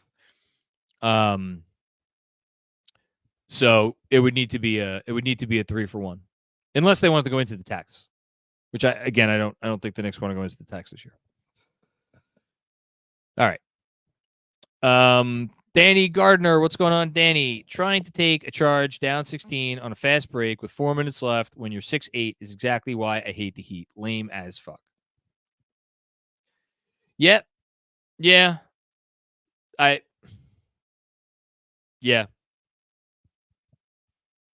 got nothing. They suck. Dom with another one. Outstanding stuff from the unsung heroes. Hart, Precious Grimes, and good minutes from Deuce. Miami rookie is an idiot. And yet he's going to finish third rookie of the year voting. Why? Because of shit like this. Because everyone's going to, people are going to gloss over this and they're going to focus, oh, he's a perfect member of the Heat, fits right into Heat culture, does the dirty work, all that bullshit. Kid's going to finish third in rookie of the year voting. Nobody's going to hold this against him. And you know what? Behind the scenes, in that locker room, they're probably patting him on the fucking back. because that's what they do. That's what Heat culture is about. Thank you, Dom. Kevin with another one, hopefully not as bad as the first one. Knicks with OG JB on the court with Julius off. We're plus 40 before today. Crazy to trade Randall and picks for McCall to rebuilding Nets at deadline if he's out a while. Yes, it is crazy. For one, that's just not going to happen. And two, great. 40 plus 40.3 before today. Okay. Those minutes are coming exclusively against backups. Exclusively against backups. And it's not playoff basketball where the intensity is ratcheted up and you need your guys. You just need guys who draw attention. You need guys who create advantages. You just do. You just do. So I'm not entertaining. They're not trading Mikal Bridges as an aside. You know? I'm like, if Mikal Bridges was available for the Knicks to trade for, they would do it regardless of anything was going on with Randall. But the Nets don't want Randall if they're trading Mikal Bridges. They don't. Let alone a guy who just got hurt. All right, thanks, Kev. Next up. Matt G can't ever have anything fucking nice. Quentin Grimes, step up. Everybody's going to need to step up. I could script for you the Thibodeau press conference the first time he goes in front of the mic after the Julius injury news comes down. Here's what he's going to say. You don't replace Julius Randle with one player. You replace him. We will replace him as a team, or you replace him with your entire team. That's what he's going to say. And you know what? To his credit, he means it to some extent, and everyone is going to need to step up. But, all animals are equal. Some animals are more equal than others. Everyone's going to need to step up, but some guys are going to need to step up more than others. Thanks, Matt. Including Leon Rose, possibly, making a trade. Josh, a.k.a. Uncle of Julio. If Randall misses time, are we upgrading Precious to the 4 or moving OG to the 4 and starting Hart? Which would you prefer? I've talked about this a few times. Move OG to the 4, 100%. Start Hart. I don't like Mitch still is not going to be back for a month, at least. Like, they need their backup center. I love what Sims did in his stints. I think that was really good. That was really valuable. The notion that they're going to survive offensively with two true centers in the starting lineup without, and you could be like, well, Josh Hart doesn't shoot threes, so what's the difference? We're getting killed with the spacing anyway. It's a different animal. It's a completely different animal. So no, I would start Hart. Thanks, Josh. Darius Thomas. What's going on, Darius? Thank you for the very generous contribution. For the last couple of days, I've been telling friends Knicks should target DeRozan in case Randall goes down. You could move him to the 3, OG to the 4.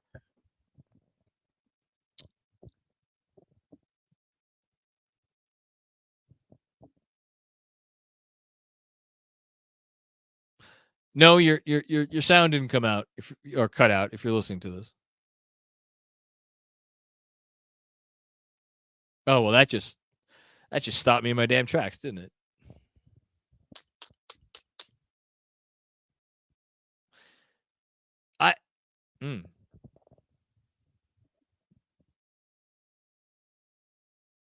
That's a spicy meatball right there. What's the cost? What's the cost in assets? That's number one. DeRozan makes $28.6 million. So the entire conversation I had a minute ago about Jeremy Grant and building up enough salary to acquire him while also staying below the luxury tax. All that applies.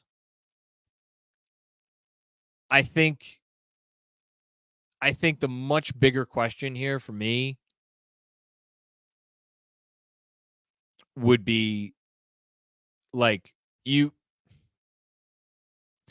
can't DeMar DeRozan is not coming off the bench.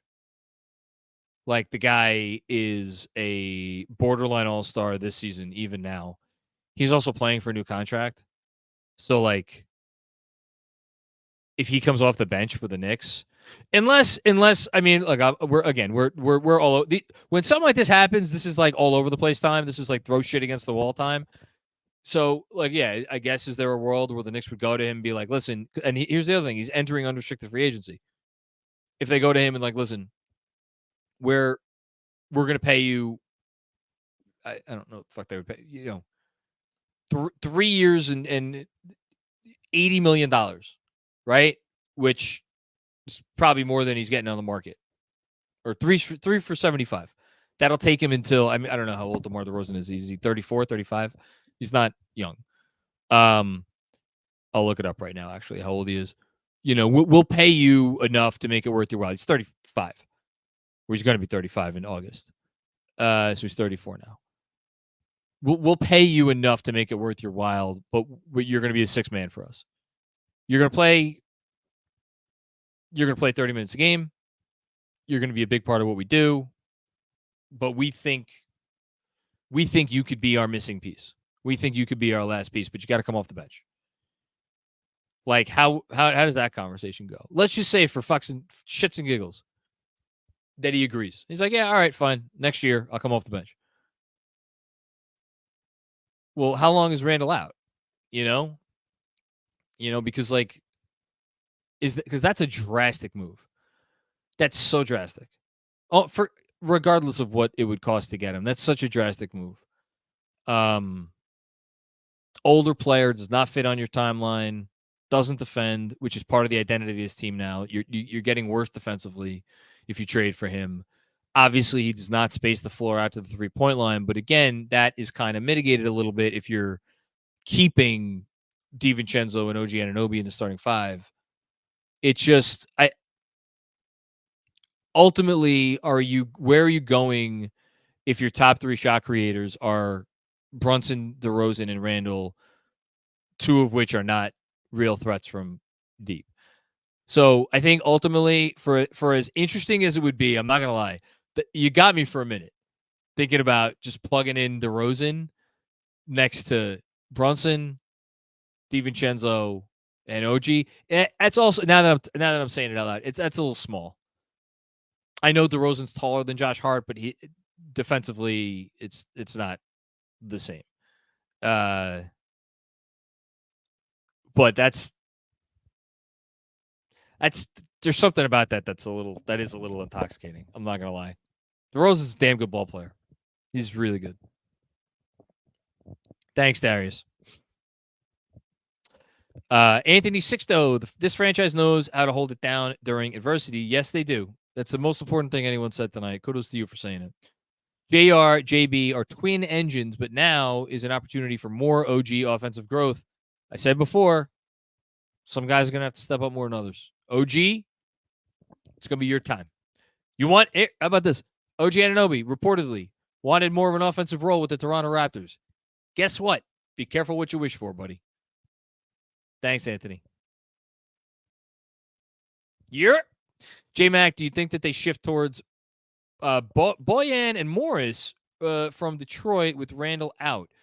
Well, they're not doing both of those because, again, you're using the Fournier salary. So if you're talking about the Fournier salary, it's just Boyan from the Pistons. Again, like a lot of these names that we had kind of taken off the table because they didn't fit what the Knicks needed. Now all of a sudden, you got to put it back on the table. That's a name. That becomes a lot more interesting. I think you might have nailed it there. That might be the one. Because what does he do? He spaces the floor brilliantly. He gives you shot creation. Again, he's not doing 10 pick and rolls a game or 15 pick and rolls a game. But that dude can obviously create offense. He can take guys off the dribble. He knows how to make a kick out pass. Like, he is a legit, like, bona fide scorer and creator in this league. He's got good size, knows how to stay in front of his man.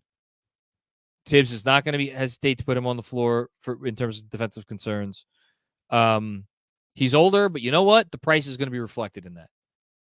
And then he's got, I believe it's a team option for next year. I'll double check that. I believe it's a full team option for next year for Bogdanovich of the very lowly Detroit Pistons.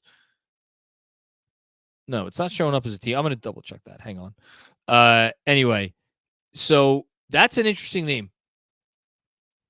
That's an interesting name. I would keep an eye on that one.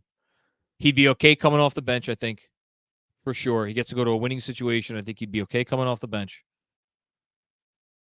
Yeah, it's partially guaranteed for only $2 million. Yeah, that's it. I knew it wasn't a fully guaranteed contract. Yeah, I'd keep an eye on that. I'd keep an eye on that for sure.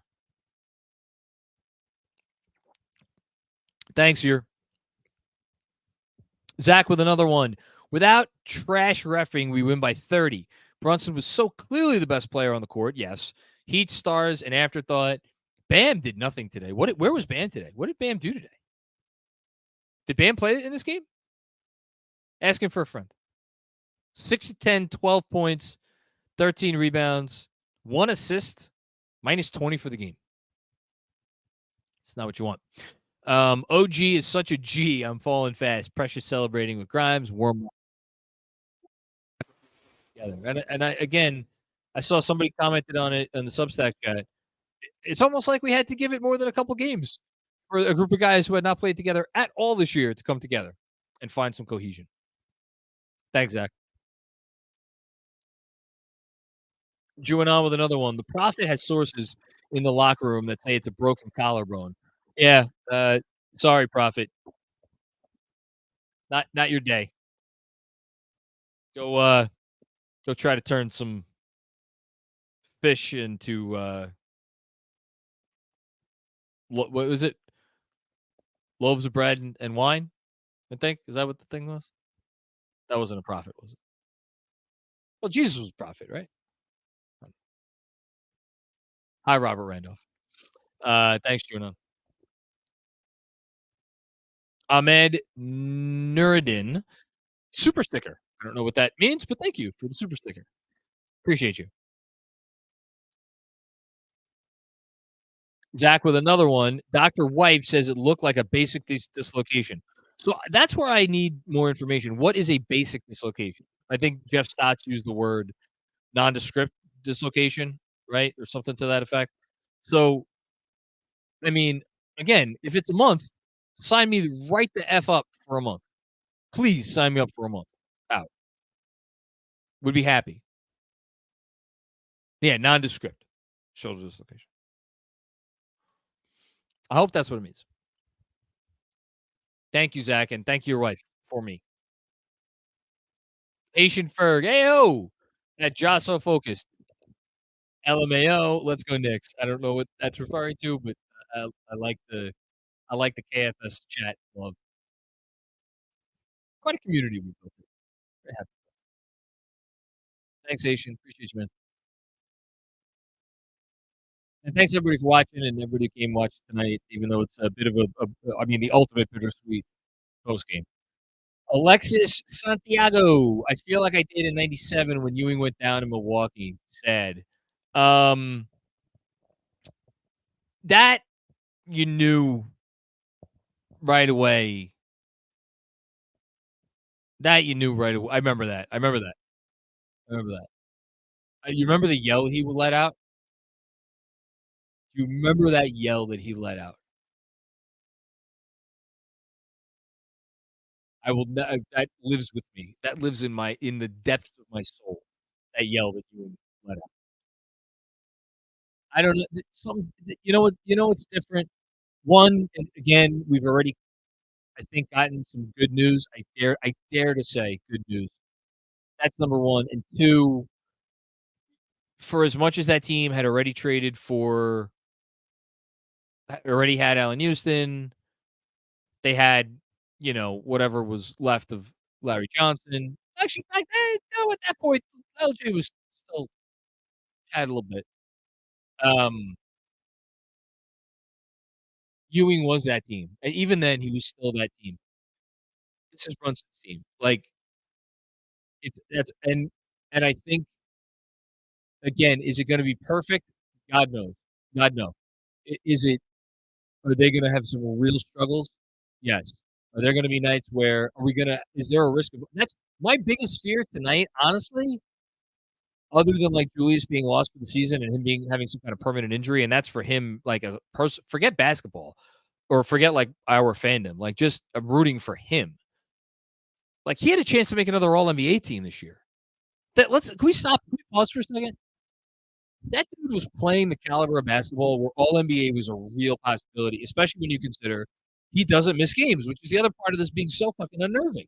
He doesn't miss games. He plays again and again and again and again. He does not miss games. With the new miss games thing, one, he's not going to make it, but like if this didn't happen, I think he would have had a real chance to make his third All NBA team. That's and as it is, I still think he's going to make the All Star. Um,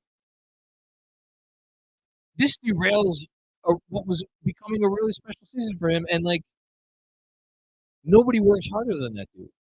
And so, just for our personal level, like that's my number one concern. That's my number one concern.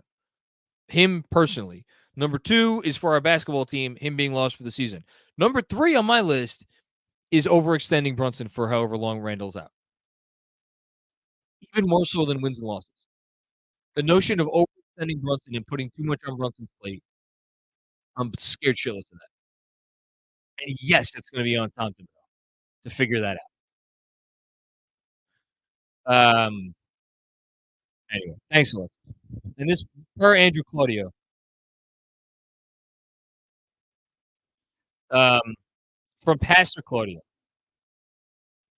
It's 5 loaves and 2 fish that he turned into food for 5,000. Oh, okay. So I was close. 6 one, half dozen the other. I'm not even going to read Mark Berman's tweet because Mark Berman should go back under whatever bridge he emerged from to get good reception. This is from Ian Begley. The X-rays here at the arena show that there was a dislocation, not a separation. So that's a bit of positive news. Okay.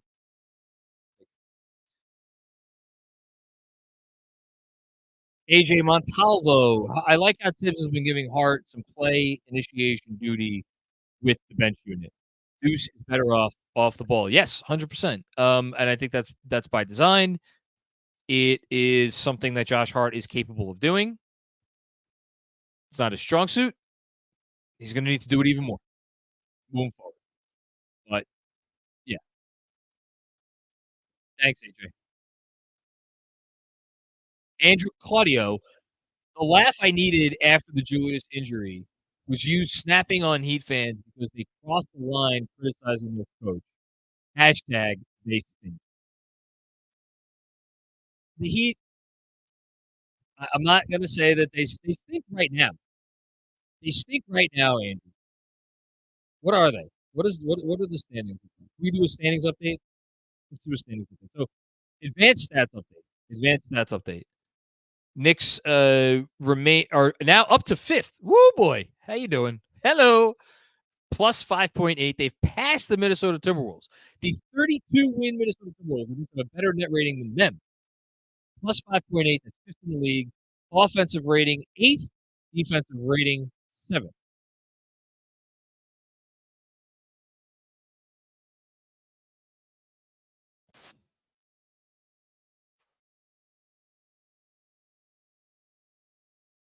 Fix right now. Okay, I think we're back.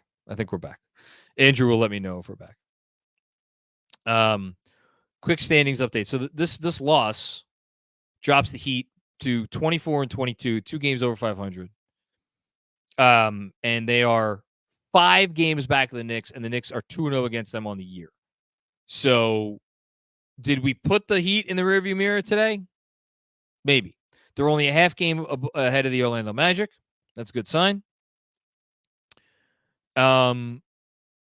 The Knicks, meanwhile, are half a game up on Cleveland, who just doesn't lose anymore. 3 games up on Indiana, who's been playing very well.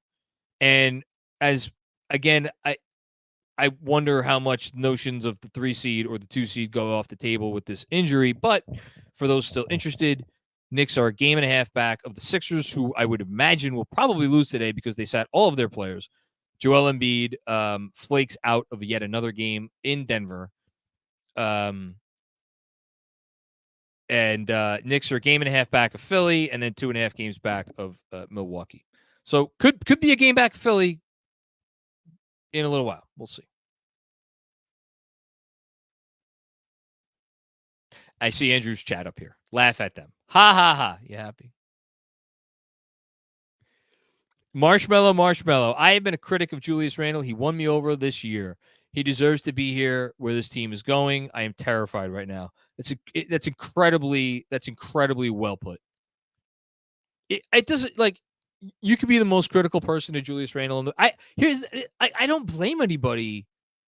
I may get a little vociferous on here sometimes, and I may get a little feisty with the criticism of Randle. I can't in good conscience ever blame anybody for getting immensely frustrated with Julius and giving into their emotions where he is concerned. He is that sort of player. He elicits that sort of emotion. I get it. I've been there. Y'all know I've been there. I've done it in front of you. But even if you are all the way on that side of the tracks, I think you have to have the sort of reaction that Marshmallow has right here, which is like, you're just hoping he's okay. For his sake, for the team's sake. Yeah.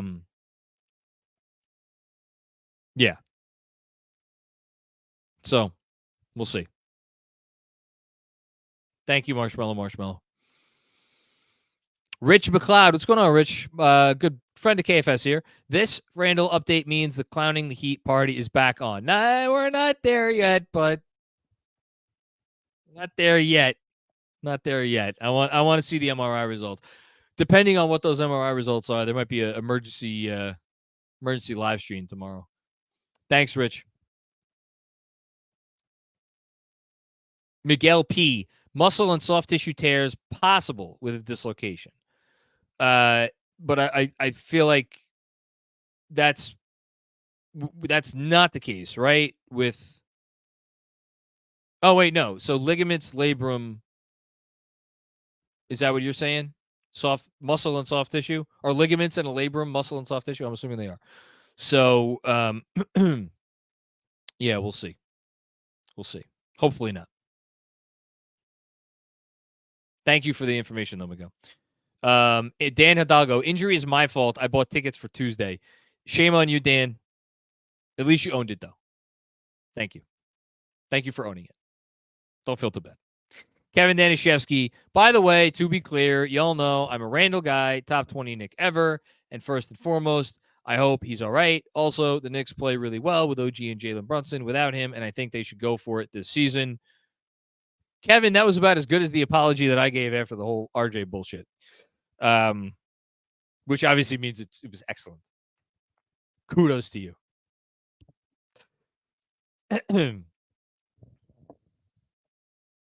Robert W. Cross, excuse me. Hi, it's your boy John. I feel for Julius. He's been playing the best basketball of his career. He's tough, and he will come back strong. No one's tougher. No, there's no tougher in the player in the league than Julius Randle. He will absolutely come back strong. Was he playing the best basketball? Is he playing the best? I'm not speaking about him in the past tense. Is he playing the best basketball of his career? I thought he was outstanding today. He had 9 rebounds. Okay, 3 assists, 4 turnovers. I like where he's at. I like where he was at today. I love where he's been recently. Truly. Could not ask for more. And more than that, and that's the part that's disappointing for him. The part that's disappointing for us Knicks fans is his progress was part and parcel with what we've been experiencing now with this team, which is like, oh my God, I've never, like, it's, again, I hate doing comparisons. I hate, like, are they better than 12-13? Are they better? I'll say this. Last year's team, when last year's team was going right, I thought at times they were better than 12-13. This team, prior to this injury, was playing better than last year's team. So this is a damn good basketball team. No two ways about it. Like, could compete with anyone. Forget on a nightly basis. They could compete with any team in the league in a 7-game series, the way they're going. And Julius is at the center of that. Thanks, Robert.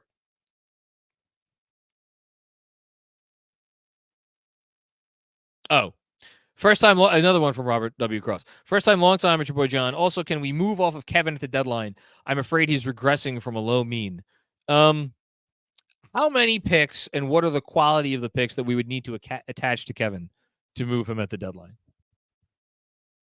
I don't know. I was thinking recently about some of the worst contracts in the NBA. You know, Ben Simmons for sure. There was another contract that I was thinking about recently that I was like, man, DeAndre Ayton. DeAndre Ayton, low key, one of the worst contracts in the NBA. There's some bad ones out there. I don't know if Kevin makes top 5, but we probably need to attach an asset. I'm kidding, Kev. We love you. Thanks, Robert. Therano Fakelos. Hi from Greece. With Jew out, let's throw 4 first-rounders to Little Bro over in Brooklyn and get Bridges over. See, you got some company, Kev. Start OG at the 4 and you're good to go. Let's fucking go Knicks. Look, I would have traded 4 first-rounders to the Nets yesterday for Mikal Bridges. I would trade 4 first-rounders to the Nets today for Mikal Bridges. That's not the question. The Nets are not trading Mikal Bridges to us. It's just not. I mean, if they do, I'll eat crow. I'll go get the crow from off his perch. I'll bring it back. I'll eat it. I just don't think it's happening. But this injury does not impact whether or not they should trade a bunch of stuff from Mikal Bridges. They should, but it's not going to happen. Thank you from Greece, or to Greece, I should say. Michael Gardner, Macri, first time, long time. Thanks for your contribution. Thanks for watching the show. Jimmy didn't want the OG smoke at all in crunch time. This ain't your mother's Knicks. It's not. It's not. OG changes the game. OG changes the game. He's like, again, I you know me, I love my analogies, and specifically I love my movie analogies.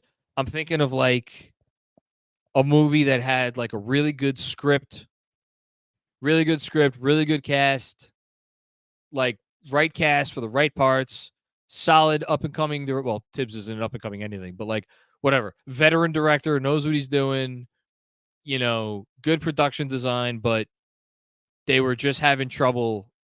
They couldn't get the green light, right? They couldn't get the green light to get the funding necessary to make the movie. And then like just in the right place in his career, Hollywood, you know, famous actor, actress, whatever, signs up for like the key supporting role that gets the movie made, you know? And then it locks it all into place. I'm trying to think of like the perfect analogy. I'm sure there's been, without question, movies like that. Of course, I can't think of one right now, but that's kind of what it feels like. He got this thing off the ground in a way that it was not getting off the ground before. Thanks, Michael. Dom with another one. Dom, you really did save them all up for tonight, didn't you? Dislocated injury has me talking myself all the way back into, oh, no, DeJounte Murray. And pray Tibbs can coach the defense back into him. Lean on iHeart, Jericho, and Precious the rest of the way. Home court advantage can still be had. I'm not writing off home court advantage. I'm not writing that off at all. And it shouldn't be written off. As for Murray, it's like, I just don't know how. There's different categories of guys for me in terms of, there were players who you're like, man, that's a good player who would fit a need on our team. Let me rephrase. No, that's a good player who would fit in with our culture and fit in with the way we play. And if there were minutes here and a role here, he would be a perfect fit. But for the amount of minutes that are available, player X's skill set doesn't quite tick enough of the boxes. Yes, I'm thinking about Bogdanovich on Detroit when I go through that little diatribe. And maybe some other guys. Murray, again, the thought of getting another small guy for the backcourt who likes to have the ball and has not, I get your point about defense, Dom. Like, Tibbs could coach him up on defense and the whole thing. I guess at the end of the day, I just don't really want to be into the DeJounte Murray business. I'm sorry. Something about it turns me off. I don't love the idea of the fit with this team. And by the way, I'll give him this compliment. It's going to sound insane because Luka scored 73 points last night. When they finally were like, we're just not going to let Luka get the ball. We're going to face guard him and we're going to show another man. DeJounte was the assignment on Luka during that stretch in the fourth quarter. And he actually did a pretty good job on a lot of possessions, just not letting Luka get the ball and forcing the Hawks to go and find offense elsewhere. Now, Luka also split him and another defender and drove for an N1, which I think got him 70 or 73 or whatever it was. So it was not perfect. It's not the business I want to be in right now. Thanks, Tom.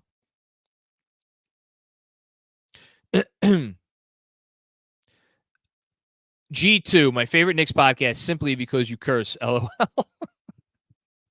Fuck the Heat.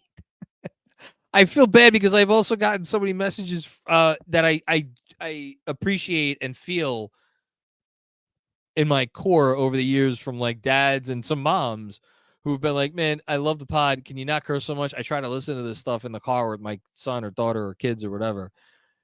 Sometimes it just kind of happens.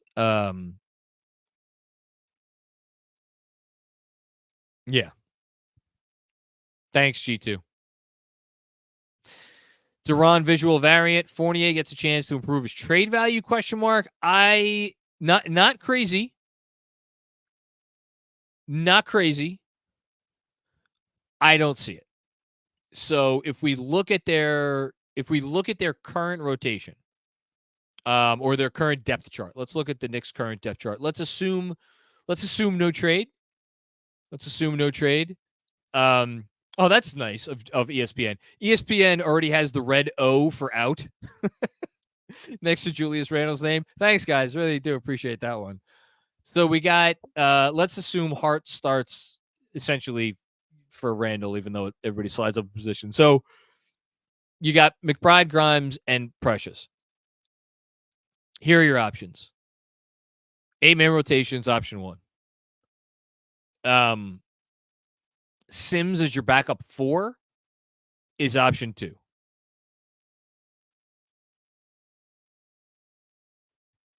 I would probably say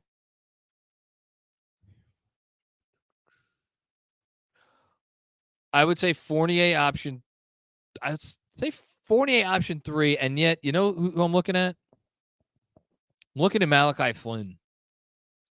Because what do we keep talking about? We keep talking about initiation. Someone to get the offense going. I don't think Tibbs would go in that direction. It's a little small. McBride, Flynn, Grimes. I get, so, again, this is the complicating factor now, because now Hart, here's the other part of this. Hart gets the OG minutes treatment, which means Hart, instead of being the first sub in the game, Hart is the first sub out of the game if he starts. So then he could go back in as your backup power forward. So then you're talking about Flynn, McBride, Grimes, and Hart. That's small. Now, if you I would have to think out how an 8-man rotation would actually look. I'm not worried about the minutes for an 8-man rotation. Like, guys are ready to play more minutes than they're playing. Like, fucking Deuce, Grimes, DiVincenzo, all these guys can play more minutes than they're currently playing. That's not what worries me. I'm just trying to think about what's best for the team. Fournier. So you're talking McBride, Grimes, Fournier, Hart? And I guess Precious? I don't know, man. I would lean towards 8-man rotation is the way I think he's going to go. I could see Fournier. I could see Flynn. And I guess I shouldn't dismiss the possibility of Sims outright. I shouldn't dismiss that possibility. He did it last year when Obi was out. He put Sims in the backup 4. Now, different conversation now, but like, shouldn't be dismissed.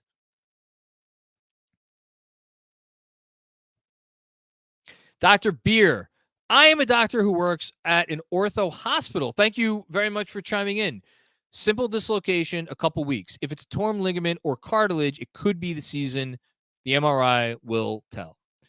So that pretty much tells you everything you need to know right there. We don't yet know if it's a torn ligament or cartilage. But even that, Dr. Beer, and thank you again for chiming in, Dr. Beer. I appreciate you. That is a could be the season. So, like, I like that better than definitely the season. And I certainly like the possibility of a couple weeks, which we have to hope for. Sam Garcia's dad, channeling Clyde. Grimes play, done pouting, now shouting. Grimes will make a difference in the playoffs. Hashtag comeback soon, JR. A lot of Quentin Grimes fans still out there. Still believe in him. Still very much on the bandwagon for this is a guy that will you do not give this guy away. And you do not trade him lightly. Thanks, Ray. Appreciate you, man.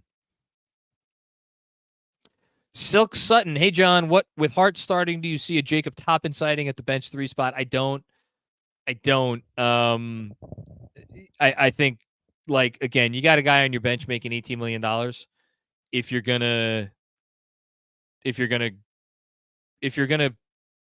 go with a player like, look, Fournier could do the job. Is it the ideal circumstance? No. But think about the fact that right now with OG, and that's why OG is the gift that keeps on giving, because with your centers that you have, with OG, with Hart, with Grimes, with Deuce, with DiVincenzo, that means you have 5+ defenders. If ever there was a group that could survive with Fournier on the floor, it's the sort of group that you could put out there with him. What I'm more worried about with Fournier, and again, let's just do the exercise, McBride, Fournier, Grimes, OG Anunoby. Or sorry, that's not OG Anunoby. That's Hart. That's going to be Hart.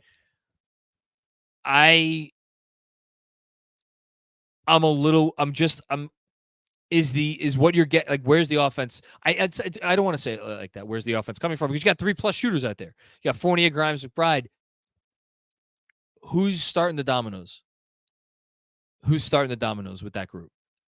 We've seen OG more and more now start the dominoes recently, but now he's not going to be out there in all likelihood, unless Tibbs just, he could get creative. He could say, you know what, OG, you're going to stay on your minutes rotation, and Josh Hart, now you're going to play the entire first quarter with Brunson, and then, you know, whether it's DiVincenzo or Grimes, and then I guess now that I'm seeing, this is what you do, but you talk it out. So maybe Grimes, yeah. So Grimes probably comes in for Grimes. So either way, now that I'm talking this out, I feel like Grimes is going to come in for whether he goes with Hart to the bench first or OG to the bench first. Grimes is probably coming in as the first sub. and then maybe Fournier comes. I don't know. He has a lot. It's a lot of things to consider here. It's a lot of things to consider here, but we'll see. Thanks, Silk. Jeremy Rosen. I don't see a comment here. APJP. If Jeremy has a comment, make sure we get it up there. But thank you for the contribution, Jeremy. Oh, here we go. It's all going to depend on the MRI. Yep, that's what we seem to be arriving at now. We will find out if he tore a ligament or a labrum, which you can't see from an X-ray. Source currently recovering from a labrum repair, and my recovery is 6 months. Oh, Jesus Christ. Oof. Everybody say your prayers tonight to whatever God you believe in. Thank you, Jeremy. Dom Cappuccini with another one. Thank you again, Dom. Your generosity knows no bounds. On the bright side, the way our team is playing together, what superstar wouldn't want to join us soon? Take a moment to digest that one. Beasting Miami, Atlanta, Brooklyn never gets old. I love kicking the shit out of those teams. Yeah, no, I Dom, I've been on that train for a while. I think like JB's a guy that people are going to want to come play with. It's just a matter of who, and it's just a really weird situation in the league right now where you have a bunch of superstars out there that are like kind of happy in where they are, or happy-ish. Now, when will that change? That will change in the springtime and in the summertime, when people who wanted to make it a certain distance into the playoffs do not. And all of a sudden, those smiles can turn into frowns real fast. So, to your point, yes, I agree. Thank you, Dom. James Choi, Detroit's Bogdanovich. Yep, that's the guy. I'm gonna sleep on this.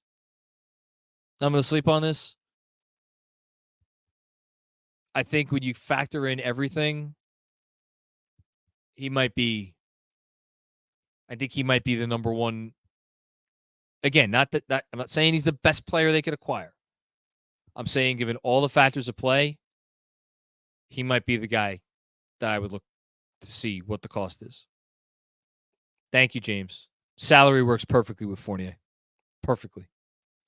Lucas, GMAC, I just sent you a screenshot on Instagram of a parlay I placed at the beginning of the NBA season. I took 10 teams total season wins over under $100 to return $50K. Would love to hear your thoughts. So again, GMAC is not on with us today. It's APJP. I promise you, because GMAC is an upstanding human being. He will get back to you on that, probably live on these airwaves at some point. Lucas, if it wins, definitely flying from Australia to catch the playoffs, praying it's only a few weeks for Julius Randle. Listen, man, if you get 50 grand, you better be flying somewhere to celebrate something. Thanks, Lucas. Danny Gardner with another one.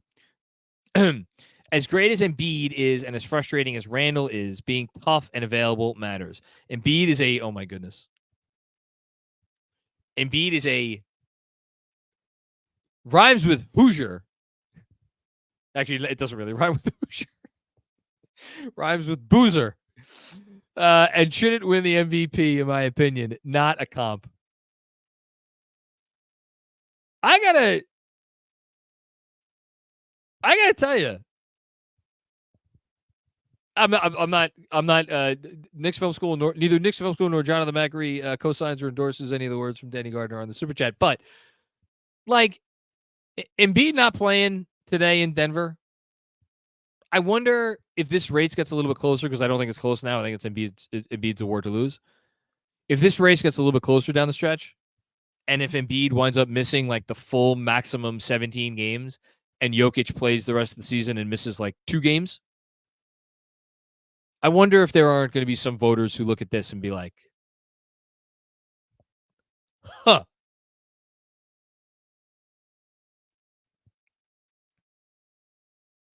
Thanks, Danny. Chris Carter. What's going on, Chris? How are you, man? One all-in move for one player to compete for the title for the next 3 to 5 years. Who do you want? Bridges, Embiid, Booker, or Doncic?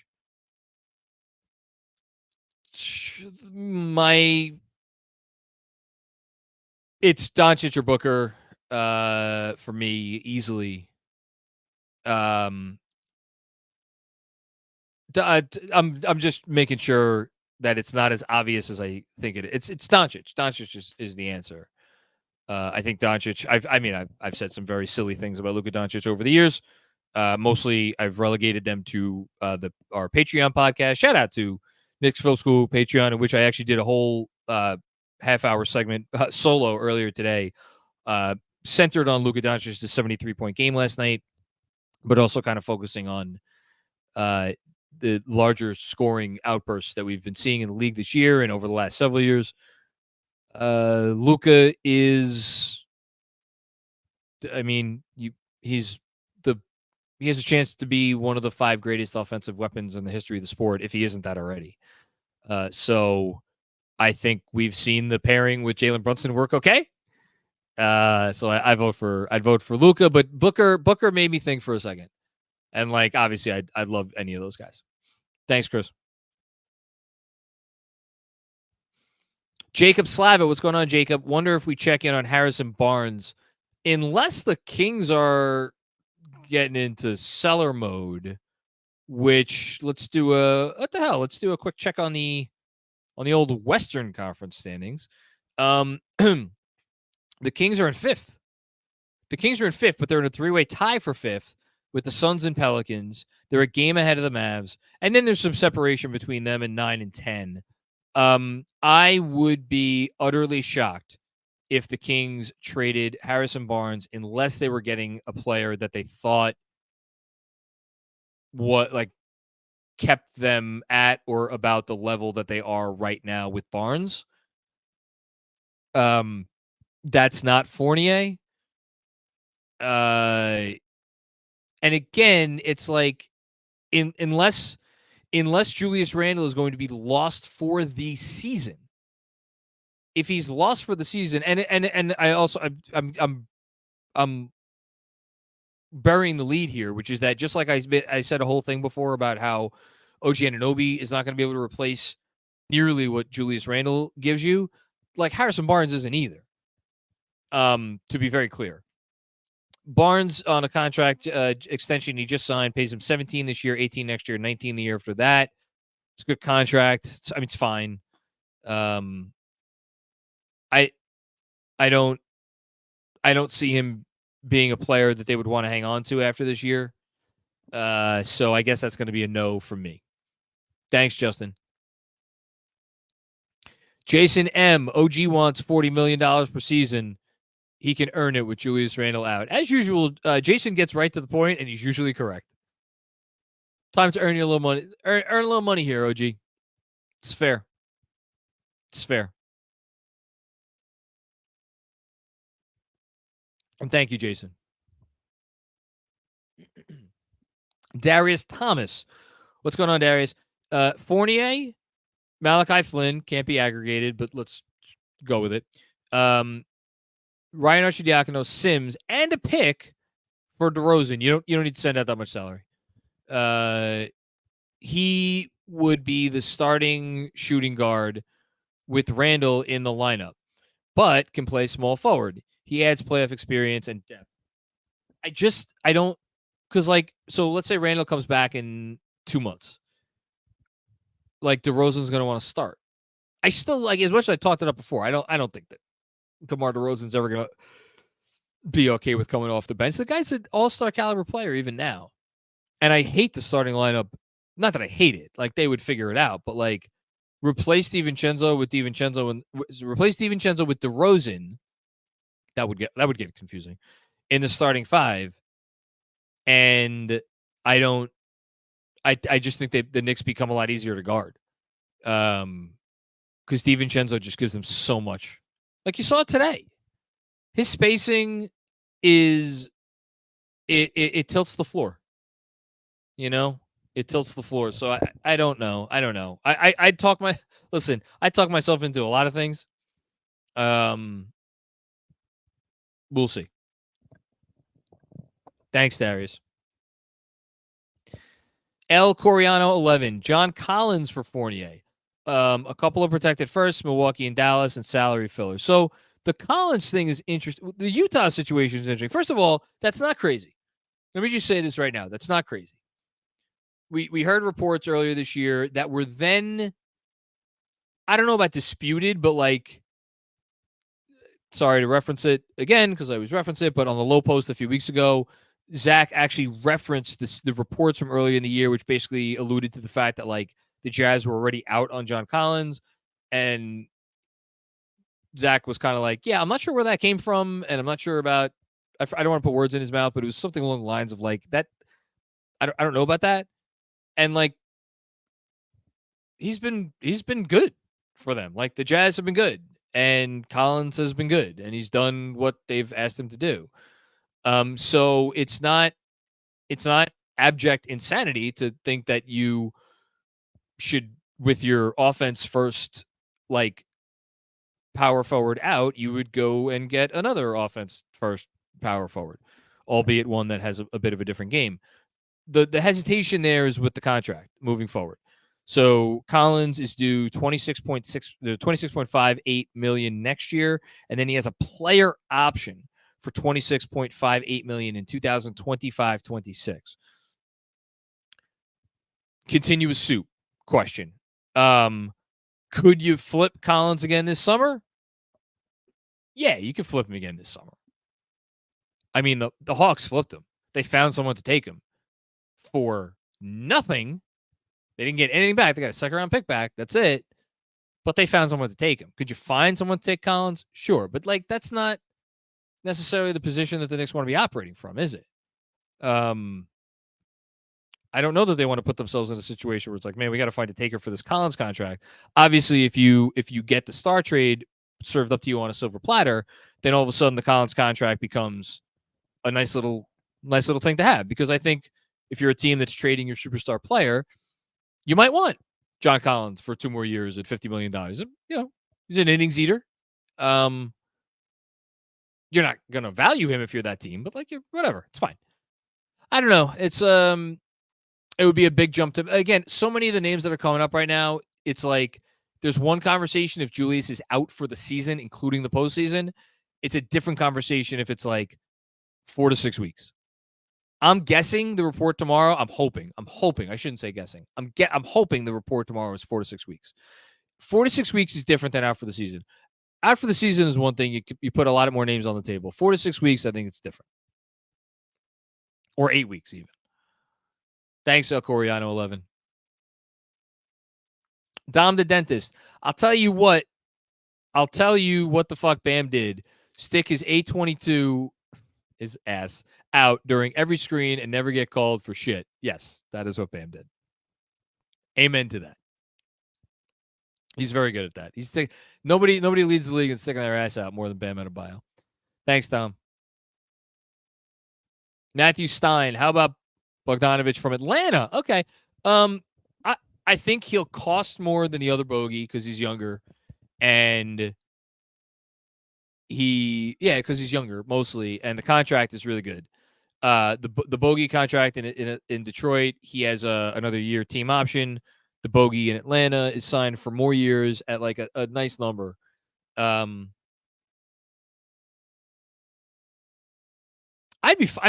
love bogey. I love both bogeys. They're both really good players. Here's the thing: you trust the Bogdanovich from Detroit more. I think you trust him more defensively just because he's a bigger body. Atlanta's Bogdanovich is like I don't know how much Tibbs is going to trust him on defense. Thanks, Matthew. I don't see them going in that direction, but I wouldn't be shocked. Phil to Agony. With Jules going down and everyone minutes increasing, are you concerned with Tibbs possibly running his players into the ground going into the playoffs? Yes. Brunson mostly. It's a Brunson usage question. That is the only question. I'm not really concerned about everybody else's minutes. I'm just, how much can one human being shoulder? I think we're about to find out. Thank you, Phil. Brian Valderrama hoping for a Heat Celtics first round. Wear down the Celtics. Sure, I'd sign for that. Unless the Heat are just kind of done. Like I remember the Heat's first round series with the Bucks from, was it 3 years ago? Yeah, it was the first round series from the Bucks. Not last year, not the year before that, but the year before that. When, yeah, it was the year after the bubble. When they were very close game one in round one. Pretty sure the Heat lost it. Weird game down the stretch. And then they end up going out with a whimper in the first round. I could see this Heat team, like, depending on what sort of state they're in heading into the playoffs, I could see it going in multiple directions. Thanks, Brian. Naval Gillies. I'm sorry if I got that wrong. If it's a clean MRI, this is about a month. With the All-Star break, that is about 3 weeks. Positive thinking, guys. That's where we're at. Let's root for the clean MRI. Clean MRI, out for a month, sign me up. Not a clean MRI, we pray. Thanks, Naval. Dom the Dentist with another one. Trade Obi back into his Trade Obi back into his exception. Obi had a great game last night. A legitimately great game. I was flipping back and forth between that and the Hawks Mavs game. Obi was awesome. Truly. Really good. How would that phone call go between Leon Rose and who the hell is running the Pacers? Kevin Pritchard, I think. Yeah. Thank you, Dom. That was, I needed that. Hayden Freed, 5-3 before the All-Star game. Get Randall back for the 76ers. All right, we'll do a little schedule check right here. So your New York Knicks schedule going into the break is we are traveling to the great city of Charlotte Monday. Then tough back-to-back. Coming back to New York next night, you got to face the Jazz.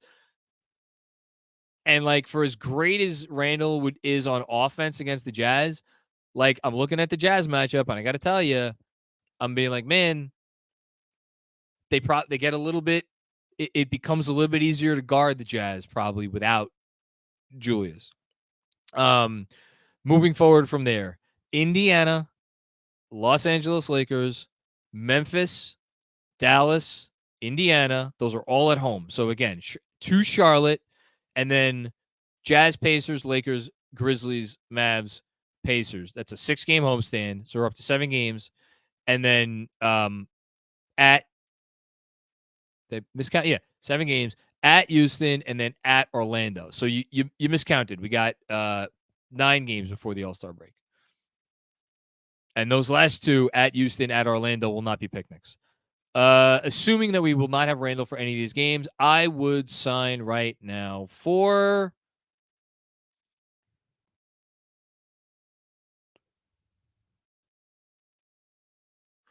I would sign for 5-4. I would sign for 5-4. I don't think it's out of the question to do better than that. I frankly don't think it's out of the question to do worse than that. Of the 2, I would say it would be more likely to do better, but I would sign for 5-4. Thanks, Hayden. Don Blaz, what's going on, Don? People are questioning why Tibbs had Julius in the game still, including ESPN. The Tibbs hate is getting old. I'm all in on Tibbs. I mean, listen, this is where it just gets to the point of absurdity.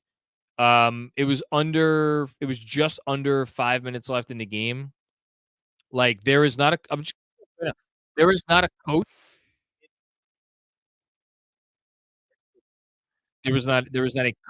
in the league. Happened at 4:27. Brunson had just made a layup, and then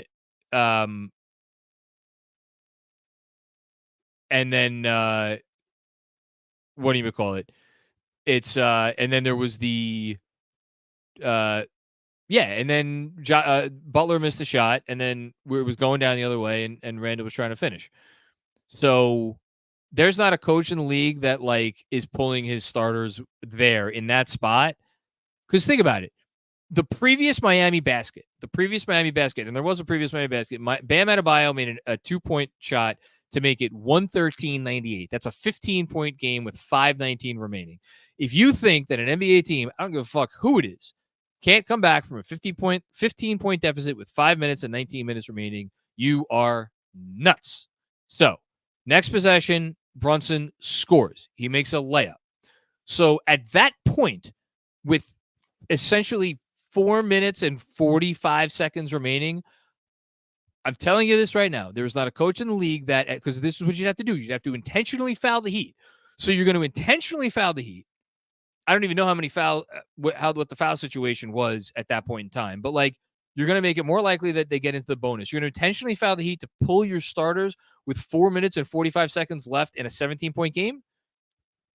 This is a man who, and again, he's an insane person, but like he's also not that insane where he's like, I've seen a 13-point lead disappear in whatever it is, 40 seconds. 17-point lead, just under 5 minutes remaining that's not game over. It's just not. So Brunson scores, and then at that point, Brunson scores, he come down, and then it was literally the next play. So the only possible opportunity would have been to foul intentionally before that, like after that Brunson basket, I guess. It's just not a coach alive who would do that. That's insanity. Insanity. Thank you, Don. Don with another one. So if not DeJounte Murray, then give Ainge 2 firsts for Clarkson. I don't know if I want to give 2 firsts for Clarkson. Is adding Brogdon enough to keep them afloat? Listen, you're going to hear all these names. It all comes down to the cost. It all comes down to intel that, frankly, we don't have. You know, you do your legwork. Fred Katz just had a great spot on the Knicks Film School pod talking about pro personnel scouts. Pro personnel scouts, for anybody who missed the pod, are people who do digging behind the scenes on, like, is this guy going to be a good fit for our culture? Like, what sort of dude is he? Like, why has he been performing this way or that way? Like, that's what it's going to come down to. They really need to do their legwork because what they have here, with or without Julius, is a special culture. They have a special thing going. They cannot bring in the wrong sort of player, the wrong sort of personality just because they think that the talent is there. Leon Rose is not going to do that. Leon Rose should not do that. And it's also going to depend on the cost. We'll see what happens. But if there was any, they're going to make a move. You could bet on it. Thank you, Dom. And Dom with another one. Dom, you've truly outdone yourself today, and I don't say that lightly. I apologize, John. This front office talks a big talk on expectations for the season. We all know they have an eye on the long term, but I wonder if they care a lot about home court. Then why not add a big scorer? This week will tell us a lot. They're not, Dom, I'm telling you, they're not going to panic. They're not going to panic. Here's what I'll say, and this I think might, I don't know if we have any more super chats, but so this we might end with this. I think I was on with Fred earlier in the year. And we were talking about expectations. And it was when the Knicks were scuffling a little bit and there had been a report or reports or whatever that like the expectations internally were that the Knicks made it at least as far in the playoffs as last year. And if not, and they thought that they could make a conference finals. And I asked Fred about it because I'm like, man, that seems like a very dangerous place to be. And again, this was earlier in the season when the Knicks were struggling, and I think it was right after Mitch had gone down. I think that's what it was. So we were really fearful about what was going to be in store. And I'm like, that's a dangerous place to be because you're setting yourself up with unrealistic expectations, and like you're gonna make bad decisions and like compromises you shouldn't make, and the whole thing. And then Fred clarified something to me. It's like, these are competitive people. Of course they have high expectations. But the difference is, and this is me talking now, the difference is that, yeah, they expect a lot. They expected a lot when they were struggling earlier in the year. They're sure as hell going to expect a lot now. But they are not going to sacrifice years and years of patience and planning to make a move that is not the right move for what? A 20% better chance at home court advantage in the first round? You think that's really what they've been working towards for all these years? No. No. If there's the standard, maybe the breadth of players that they look at, depending on the length of the injuries, maybe the breadth of players they look at will widen, but they will approach any trade today the same way they approached any trade yesterday from a fundamental core standpoint, which is, does this make sense for our team today, tomorrow, and moving forward? They will not compromise on that, nor should they. And I thank the good Lord that we don't have some of the fucking nincompoops we've had running this organization in the past, running this organization now. Because if they did compromise and shit the bed and like, oh my God, we're really good right now. Our great player just went down. We got to do something quick. Otherwise, we could fall back in the standings. That is not how they need to be going about this thing. You don't need to. You need to make a move. Yes, you need to make a move. You do not need to make the wrong move, and you do not need to rush into a move.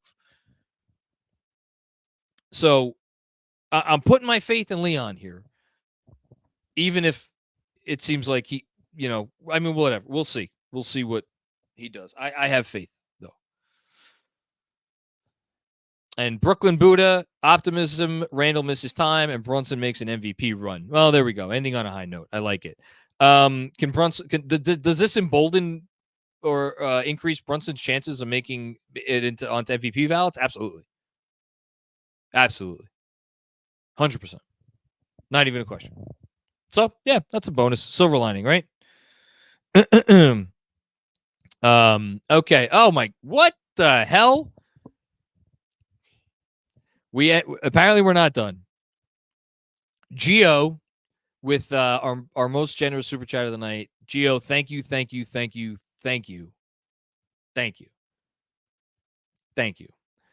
Great win. Rest up Julius. His decisions improved in the second half.